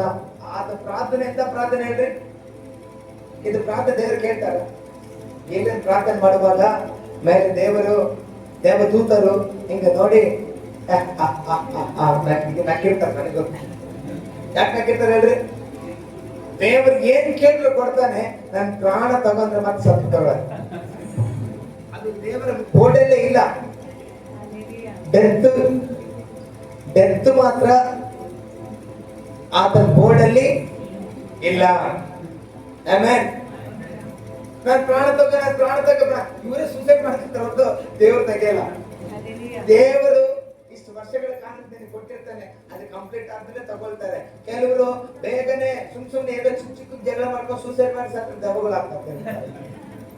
ಹೌದಲ್ರಿ? ಇಲ್ಲಿ ಏನಿಯ ನನ್ನ ಪ್ರಾಣ ತಗೊಂಡ್ರೆ ಅಲ್ಲಿ ದೇವದೂತರು ಹೇಳ್ತಾರೆ ನಕ್ಕಿ, ಆಹಾ ಹಿಂಗ ನಮ್ಮ ಬೋರ್ಡಲ್ಲಿ ಡೆತ್ ಇಲ್ಲ, ನಮ್ಮ ಬೋರ್ಡಲ್ಲಿ ಮನೆ ಐತೆ, ನಮ್ಮ ಬೋರ್ಡಲ್ಲಿ ಎಲ್ಲ ಐತೆ, ಆರೋಗ್ಯ ಐತೆ, ಏನೇ ಬೇಕು ಎಲ್ಲ ಇದಾವ, ನಿನಗೆ ಏನೇನ್ ಬೇಕು ಎಲ್ಲ ಕೊಡ್ತೆ, ಆದ್ರೆ ಡೆತ್ ಮಾತ್ರ ಇಲ್ಲ ನಮ್ಮ ಬೋರ್ಡಲ್ಲಿ. ಯಾಕೆ ಗೊತ್ತಾ, ನಮ್ಮ ದೇವರು ಜೀವ ಕೊಡುವ ದೇವರಾಗಿದ್ದಾನೆ. ಪುನರುತ್ಥಾನನಾಗಿ ಜೀವ ಸಹಿತವಾಗಿ ಎದ್ದಂತ ದೇವರು, ಮರಣವನ್ನು ಮುರಿದಂತ ದೇವರು. ಹಲ್ಲೆಲೂಯಾ. ಏಕೈಕ ದೇವರು ಮರಣವನ್ನು ಮುರಿದಿದ್ದಾರೆ. ಅದು ಯಾರಾದ್ರೂ ಇದ್ದಾರಪ್ಪ ಅಂದ್ರೆ ಅದು ನಾನು ಆರಂಭಿಸುವ, ನಾನು ಪ್ರಕಟಿಸುವ ಏಸಪ್ಪ ಮಾತ್ರ. ಆತನು ಜೀವ ಕೊಡುವ ದೇವರಾತನಾಗಿದ್ದಾನೆ. ಲೈಫ್ ಈ ವಿಲ್ ಗಿವ್. ಏನಂತ ಸಾಕಪ್ಪ ಅಂದ್ರೆ ದೇವರಂತಾರೆ, ಆಹಾ ಹಿಂಗಂತೀಯ. ಅವಾಗ ದೇವದೂತರನ್ನು ಕಳಿಸಿ ಏನ್ ಮಾಡ್ತಾರೆ ಗೊತ್ತಾ, ಹೇಳಿನೇ ಎದ್ದೇಳು, ಶಕ್ತಿಗೆ ಮೀರಿದ ಪ್ರಯಾಣವು ನಿನಗಿದೆ. ಆಯ್ತು ಅನ್ಕೊಂಡ್ರಲ್ಲ, ಶಕ್ತಿಗೆ ಮೀರಿದ ಪ್ರಯಾಣವನ್ನು ದೇವರಲ್ಲಿ ಕೊಡ್ಲಿಕ್ಕಿಲ್ಲ. ಸೇವಕರು ಯಾರಿದ್ರು ಗೊತ್ತಿಲ್ಲ, ಶಕ್ತಿಗೆ ಮೀರಿದ ಪ್ರಯಾಣವನ್ನು ದೇವರಲ್ಲಿ ಕೊಡ್ಲಿಕ್ಕಿಲ್ಲ. ಶಕ್ತಿಗೆ ಮೀರಿದ ಕಾರ್ಯಗಳು ದೇವರಿಗೋಸ್ಕರ ನೀವು ಮಾಡ್ಲಿಕ್ಕಿದ್ದೀರ. ನಿಮ್ಮ ಕೈಯಲ್ಲಿ ಅಸಾಧ್ಯವಾದದ್ದು ದೇವರ ನೆರಳ ಕೆಳಗಡೆ ಬಂದಾಗ ಅಸಾಧ್ಯವಾದದ್ದು ಸಾಧ್ಯಪಡಿಸುವ ದೇವರು ಈ ಮಕ್ಕಳಲ್ಲಿ, ಈ ಸಭೆಯಲ್ಲಿ, ಈ ಸೇವಕರ ಮೇಲೆ ಇಳಿದಿದ್ದಾರೆ. Hallelujah, hallelujah. ಏನೇನು ಕುಗ್ಗಿ ಹೋಗಿದ್ದಾನೆ, ಭಯಪಟ್ಟಿದ್ದಾನೆ, ಒಬ್ಬಂಟಿಗನಾಗಿದ್ದಾನೆ. ದೇವರ ಚಿತ್ರದ ಪ್ರಕಾರ ಒಂದು ಸ್ಟೆಪ್ ಹಂಗ ಬಂದ. ಆದ್ರೆ ದೇವರು ನೋಡಿದ್ದಾರೆ, ಮುಂಚೆ ಮಾಡಿದ ಪ್ರಾರ್ಥನೆ ನೋಡಿದ್ದಾರೆ, ಮುಂಚೆ ರೋಷ ಉಳ್ಳವಾಗನಾಗಿ ನಿಂತಿದ್ದು ದೇವರು ನೋಡಿದ್ದಾರೆ. ಏನೇನೇ ನಿನ್ ಸ್ಟೈಲ್ ಇದಲ್ಲ ಕಣೋ, ನೀನ್ ಬಾ ಹಾಲಯ್ಯ, ನಿನ್ ಸ್ಟೈಲ್ ಬೇರೆ ಹಾಲಯ್ಯ, ನಾ ಸ್ಟೈಲ್ ಮಾರಿಂದೆ ಆಮೇಲೆ ಅಂತಾರಲ್ಲ, ನಮ್ ರೂಪನೇ ಬದಲಾಗೋಯ್ತು. ಅಲ್ಲಿ ಎಲಿಯ ರೂಪನೇ ಬದಲಾಗೋಯ್ತು. ಆಮೇಲೆ ಹಾಲಯ್ಯ ಅದನ್ನ ಕೇಳ್ದ, ನಾನು ಪ್ರಾಣ ತಗೊಂಡ್ರೆ ನಿನಗೆ ಮರಣ ಇಲ್ಲದಂತಾನೆ ನಾನು ತಗೊಂಡು ಹೋಗ್ತೀನಿ ಅಂದ ದೇವರು. ಏನ್ ಪ್ರಾರ್ಥನೆ ಮಾಡೋದು ಗೊತ್ತಾ? ನಾನ್ ಸಾಯ್ಬೇಕಂದ್ರೆ ದೇವರ ಏನಾದ್ರು ಗೊತ್ತಾ, ನೀನ್ ಸಾಯಲ್ಲ, ನಿನ್ನ ಮರಣ ನೋಡದಂತಾನೆ ನಾನು ನಿನ್ನ ಎತ್ತಿಕೊಳ್ತೇನೆ.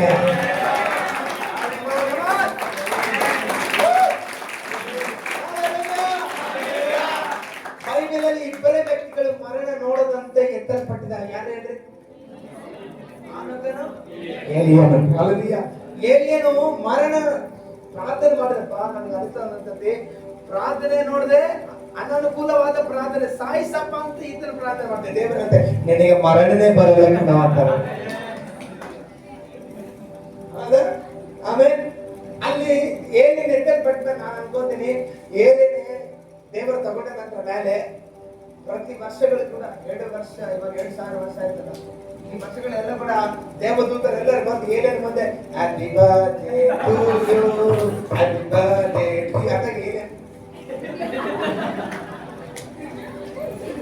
ನಾಚ್ಕೊಂತಿರ್ಬೋದು. ಯಾಕಂತ ಸಾಯಿಸಂತ ಬರ್ತ್ಡೇ ಯಾರಾದ್ರು ಮಾಡ್ಕೊಂತಿರ್ಬೋದು, ಅದು ಏನೇನೇ ಇಲ್ಲ. ಆಮೇಲೆ ನಾವೆಲ್ಲ ಡೆತ್ ಆಯ್ತು, ಏನೇನು ಮಾತ್ರ ಬರ್ತಡೇ ಇನ್ನೂ ನಡೀತದೆ.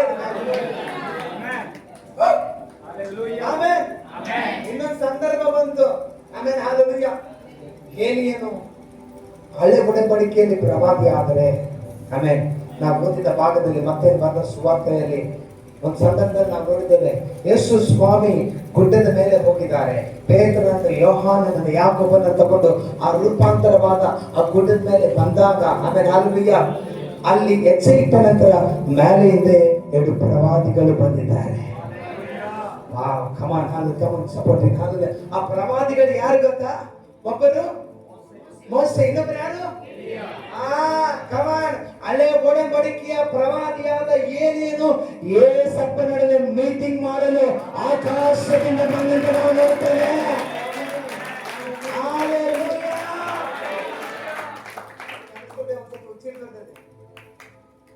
ಹಳೆ ಒಡಂಬಡಿಕೆಯಲ್ಲಿ, ಹೊಸ ಒಡಂಬಡಿಕೆಯಲ್ಲಿ ಏಲಿಯನಲ್ಲಿ, ಯೇಸು ಸ್ವಾಮಿಯಲ್ಲಿ ಕ್ಯಾಬಿನೆಟ್ ಮೀಟಿಂಗ್ ನಡೀತಾ ಇದೆ ಗುಡ್ಡದ ಮೇಲೆ. ಯಾರ್ಯಾರು? ಏಲಿಯಾ, ಮೋಶೆ, ಯೇಸು ಸ್ವಾಮಿ, ಪೇತ್ರನು, ಯಾಕೋಬನು, ಇವರು ಹಿಂದೆ ಇದ್ದಾರೆ, ಯೇಸು ಸ್ವಾಮಿ ಹಿಂದೆ ಇದ್ದಾರೆ. 7ನವನಾಗಿ ಇನ್ನೊಬ್ಬರು ಬಂದಿದ್ದಾರೆ. ಬಂದು ಒಂದು ಸ್ವರದಿಂದ, ಈತನು ನನ್ನ ಪ್ರಿಯ ಕುಮಾರನು ಎಂಬುದಾಗಿ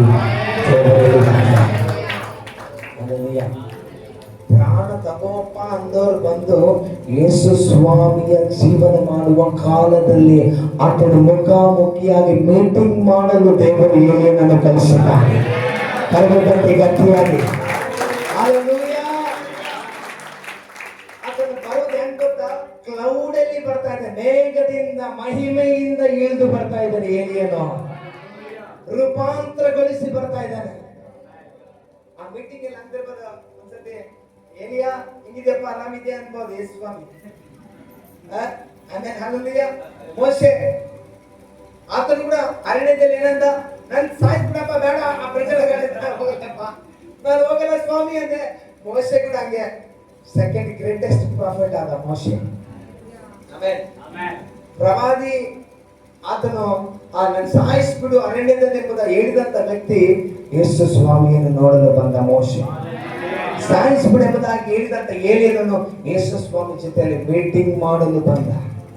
ಕ್ಯಾಬಿನೆಟ್ ಮೀಟಿಂಗ್. ನಾನು ಅಂತೀನಿ, ನಿಮ್ ಲೈಫ್ ಆಯ್ತು ಅನ್ಕೋಬೇಡ್ರಿ, ದಿವಸ ಬರ್ತದೆ ನೀವು ಅನ್ಬಿಲಿಬಲ್ ಪ್ಲೇಸ್ ಅಲ್ಲಿ ದೇವರು ನಿಮ್ಮನ್ನು ನಿಲ್ಲಿಸುತ್ತಾನೆ. ನಾವು ಅನ್ಕೊಳ್ಳಾರದ ಸ್ಥಾನದಲ್ಲಿ ದೇವರು ನಮ್ಮನ್ನು ನಿಲ್ಲಿಸುತ್ತಾನೆ. ನಾವು ಅನ್ಕೋಬಹುದು, ಆಯ್ತು ನಂದಿಷ್ಟೇ, ನನ್ನ ಜೀವನ ಇಷ್ಟೇ, ನನ್ನ ಕುಟುಂಬ ಇಷ್ಟೇ, ನನ್ನ ಜೀವನ, ನನ್ನ ಸಭೆ ಇಷ್ಟೇ ಅನ್ಕೋಬಹುದು. ದೇವರು ಅಂತಾನೆ, ಇದು ಮುಗಿದಿಲ್ಲ, ಇನ್ನು ಐತೆ ನೆಕ್ಸ್ಟ್ ಸೀಸನ್ ಅಲ್ಲಿ ಮಹಿಳೆಯ ಒಳಗಡೆ ನಿನ್ನನ್ನು ನಾನು ಎಬ್ಬಿಸುತ್ತೇನೆ. ಆತನ ಮಹಿಮೆ ನಿನ್ನ ಮೇಲೆ ಇಳಿದು ಬರ್ತಾ ಇದೆ. ಆತನ ಮಹಿಮೆ ನಿನ್ನ ಮೇಲೆ ಇಳಿದು ಬರ್ತಾ ಇದೆ. ಹಾಲೆಲೂಯಾ. ಎಲ್ಲರೂ ಪ್ರಾರ್ಥನೆ ಮಾಡುವ. ಏಲಿಯನು ಕುಗ್ಗಿ ಹೋದ. ಆದ್ರೆ ಒಂದು ಸಂದರ್ಭ ಬಂತು, ದೇವರ ಆತನನ್ನು ಮೇಲೆ ಕೆತ್ತಿಸಿದ್ದಾರೆ. ಹಲ್ಲೆಲೂಯಾ. ಆತನು ಮಾಡಿದ ಪ್ರಾರ್ಥನೆ ವ್ಯರ್ಥವಾಗಿ ಹೋಗಲಿಲ್ಲ, ಯಥಾರ್ಥತೆ ವ್ಯರ್ಥವಾಗಿ ಹೋಗಲಿಲ್ಲ, ಪರಿಶುದ್ಧತೆ ವ್ಯರ್ಥವಾಗಿ ಹೋಗಲಿಲ್ಲ, ಭಕ್ತಿ ಯಥಾರ್ಥವಾಗಿ ಹೋಗಲಿಲ್ಲ. ದೇವರಿಗೋಸ್ಕರ ನಿಂತುಕೊಂಡು ದೇವರ ಕಾರ್ಯಗಳು ಮಾಡಿದ್ದು ದೇವರು ನೋಡಿ ಸುಮ್ಮನೆ ಇರುವ ದೇವರಲ್ಲ. ನೀನು ಯಾವ ಸ್ಥಿತಿಯಲ್ಲೂ ಇದೆಯಾ, ಕುಗ್ಗಿ ಹೋಗಿದ್ಯಾ, ಆ ಸಂದರ್ಭದಲ್ಲಿ ಬಂದು ದೇವದೂತರು ಏಲಿಯನನ್ನು ಬಲಪಡಿಸಿದಂತೆ ದೇವರು ನಿನ್ನನ್ನು ಕೂಡ ಬಲಪಡಿಸುತ್ತಾನೆ. ಹಲ್ಲೆಲೂಯಾ. ಏಲಿಯನ ಜೀವನವನ್ನು ಆಶೀರ್ವದಿಸಿದಂತೆ ನಿನ್ನ ಕುಟುಂಬವನ್ನು, ನಿನ್ನ ಜೀವನವನ್ನು, ನಿನ್ನ ಸೇವೆಯನ್ನು ನನ್ನ ದೇವರು ಆಶೀರ್ವದಿಸಲು ಆತನು ಶಕ್ತನಾಗಿದ್ದಾನೆ. ಎಲ್ಲರ ಕಾರ್ಯಗಳ ಮೇಲೆ ದೇವರನ್ನು ಸ್ತುತಿಸೋಣ.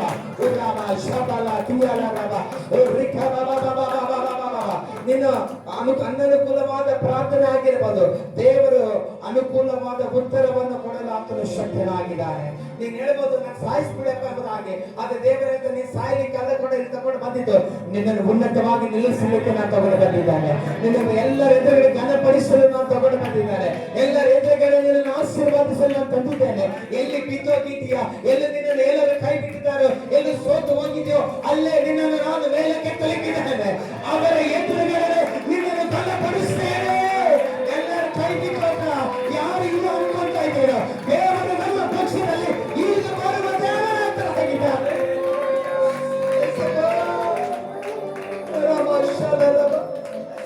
ನನ್ನ ಪ್ರಾಣ ತಕ್ಕುಡು ಎಂಬ ವ್ಯಕ್ತಿಯನ್ನು ದೇವರು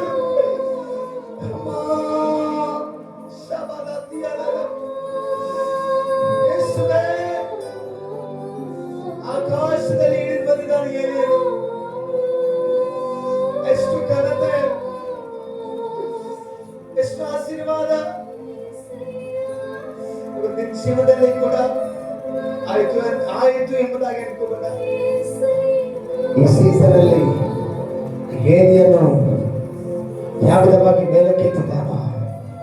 you are going to rise, you are going to rise. ನಿನ್ನ ಬಲ ವ್ಯರ್ಥವಾಗಿ ಹೋಗಲ್ಲ, ನಿನ್ನ ಪ್ರಾರ್ಥನೆ ವ್ಯರ್ಥವಾಗಿ ಹೋಗಲ್ಲ, ನಿನ್ನ ಪರೀಕ್ಷೆ ಮಾಡಿದ್ದು, ಸೇವೆ ಮಾಡಿದ್ದು ವ್ಯರ್ಥವಾಗಿ ಹೋಗುವುದಿಲ್ಲ. ನಿನ್ನ ಬಿಸ್ನೆಸ್ ಬಿದ್ದೋಗ್ತಾ ಇದೆಯಾ, ನಿನ್ನ ಕುಟುಂಬ ಬಿದ್ದೋಗ್ತಾ ಇದೆಯಾ, ಇಷ್ಟವರೆಗೆ ಎಲ್ಲ ಸೋಲುಗಳನ್ನು ಅನುಭವಿಸ್ತಾ ಇದೆಯಾ, ಕುಗ್ಗಿ ಹೋಗಿ ನನ್ನ ಜೀವನ ಇಷ್ಟೇನಾಗುದಾಗಿ ಬೇಸತ್ತು ಹೋಗಿದೆಯಾ, ದೇವರ ಏಲಿಯನನ್ನು ಮೇಲಕ್ಕೆತ್ತಿದಂತೆ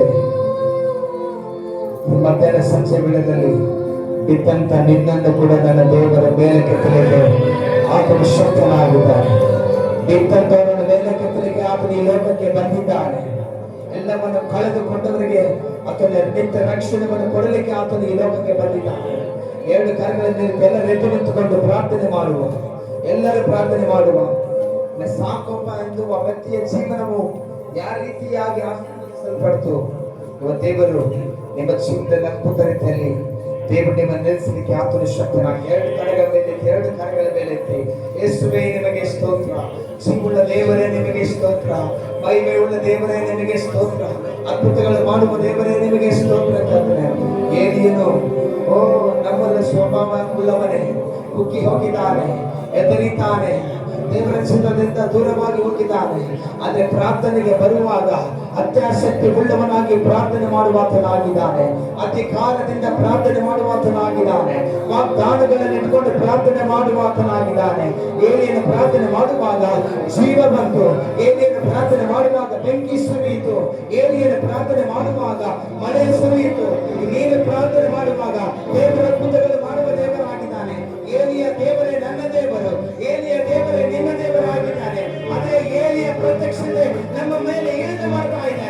ಏಲಿಯನ ಅಭಿಷೇಕ ನಮ್ಮ ಮೇಲೆ ಇಳಿದು ಮಾಡ್ತಾ ಇದೆ. ಏಲಿಯನ ಅಭಿಷೇಕ ನಮ್ಮ ಮೇಲೆ ಇಳಿದು ಮಾಡ್ತಾ ಇದೆ. ನಮ್ಮ ಸಮಯವನ್ನು ಇಳಿದು ಮಾಡ್ತಾ ಇದೆ. ಯೇಸುವೇ ನನ್ನ ಮೇಲೆ ಕೆತ್ತಿಸುವುದಕ್ಕಾಗಿ ನಿಮ್ಗೆಲ್ಲಾದರೆ ಬಲವಾದ ಕಾರ್ಯಗಳು ಆತನು ನಮ್ಮ ಮಧ್ಯದಲ್ಲಿ ಮಾಡಲು ಆತನು ಶಕ್ತನಾಗಿದ್ದಾನೆ. ಪ್ರಿಯರ ಶಬಲ ದೇಹ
ಸಾಮರ್ಥ್ಯ ಆಗಲೆಂಬುದಾಗಿ ಅನ್ಕೊಂಡ ದೇವರು ಉನ್ನತವಾದ ಸ್ಥಾನದಲ್ಲಿ ಆತ ನಿಲ್ಲಿಸಿದಂತೆ ನನ್ನ ಕುಟುಂಬವನ್ನು ನಿನ್ನ ಎಲ್ಲ ವ್ಯವಸ್ಥೆಯನ್ನು ಕೂಡ ಆತನ ಕೈಯಲ್ಲಿ ಒಪ್ಪಿಸಿಕೊಡುವುದಾದರೆ ನನ್ನ ಕೈಯಲ್ಲಿ ಆಗಲ್ಲಪ್ಪ, ನೀನೇ ಏನಾದರೂ ಮಾಡುವುದಾಗಿ ಹೇಳುವುದಾದರೆ ಏನೇನೋ ಭಯಪಟ್ಟಿದ್ದಾಗ ಒಬ್ಬಟ್ಟಿಗನಾದರೂ ದೇವರ ಚಿತ್ರದಿಂದ ದೂರ ಹೋದರೂ ಪ್ರಾರ್ಥನೆಗೆ ಬರುವಾಗ ಅತ್ಯಾಸಕ್ತಿ ಉಳ್ಳವನಾಗಿ ಪ್ರಾರ್ಥನೆ ಮಾಡಿದಂತೆ ನೀನು ಪ್ರಾರ್ಥನೆ ಮಾಡುವುದಾದರೆ ನಿನ್ನ ಜೀವನದಲ್ಲಿ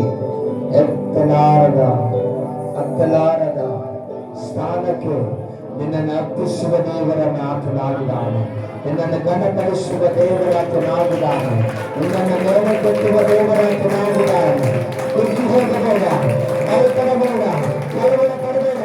ನನ್ನ ದೇವರು ನಿನ್ನ ಪಕ್ಷದಲ್ಲಿ ಇದ್ದಾನೆ. ಏಲಿಯನು ದೇವರ ಸತ್ತೋಗಿಲ್ಲ, ಏಲಿಯನು ದೇವರು ಸಜೀವನಾಗಿ ಇವತ್ತಿನವರೆಗೆ ಈ ಕ್ಷಣದವರೆಗೆ ಆತನ ನಮ್ಮ ಮಧ್ಯದಲ್ಲಿ ನಿಮ್ಮ ಜೀವನದಲ್ಲಿ ಕಾರ್ಯಗಳು ಮಾಡಲು ಆತನು ಸಿದ್ಧನಾಗಿದ್ದಾನೆ.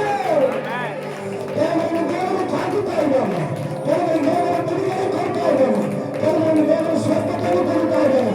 ದೇವರು ಸೈತಾನ ಕ್ರಿಯೆಗಳಿಂದ ಯೇಸುವಿನ ನಾಮದಲ್ಲಿ ಮುರಿಯಬಾರದು. ಯೇಸುವಿನ ನಾಮದಲ್ಲಿ Bless them, O Father. Let your grace come upon them, O Father. Lift them, O God.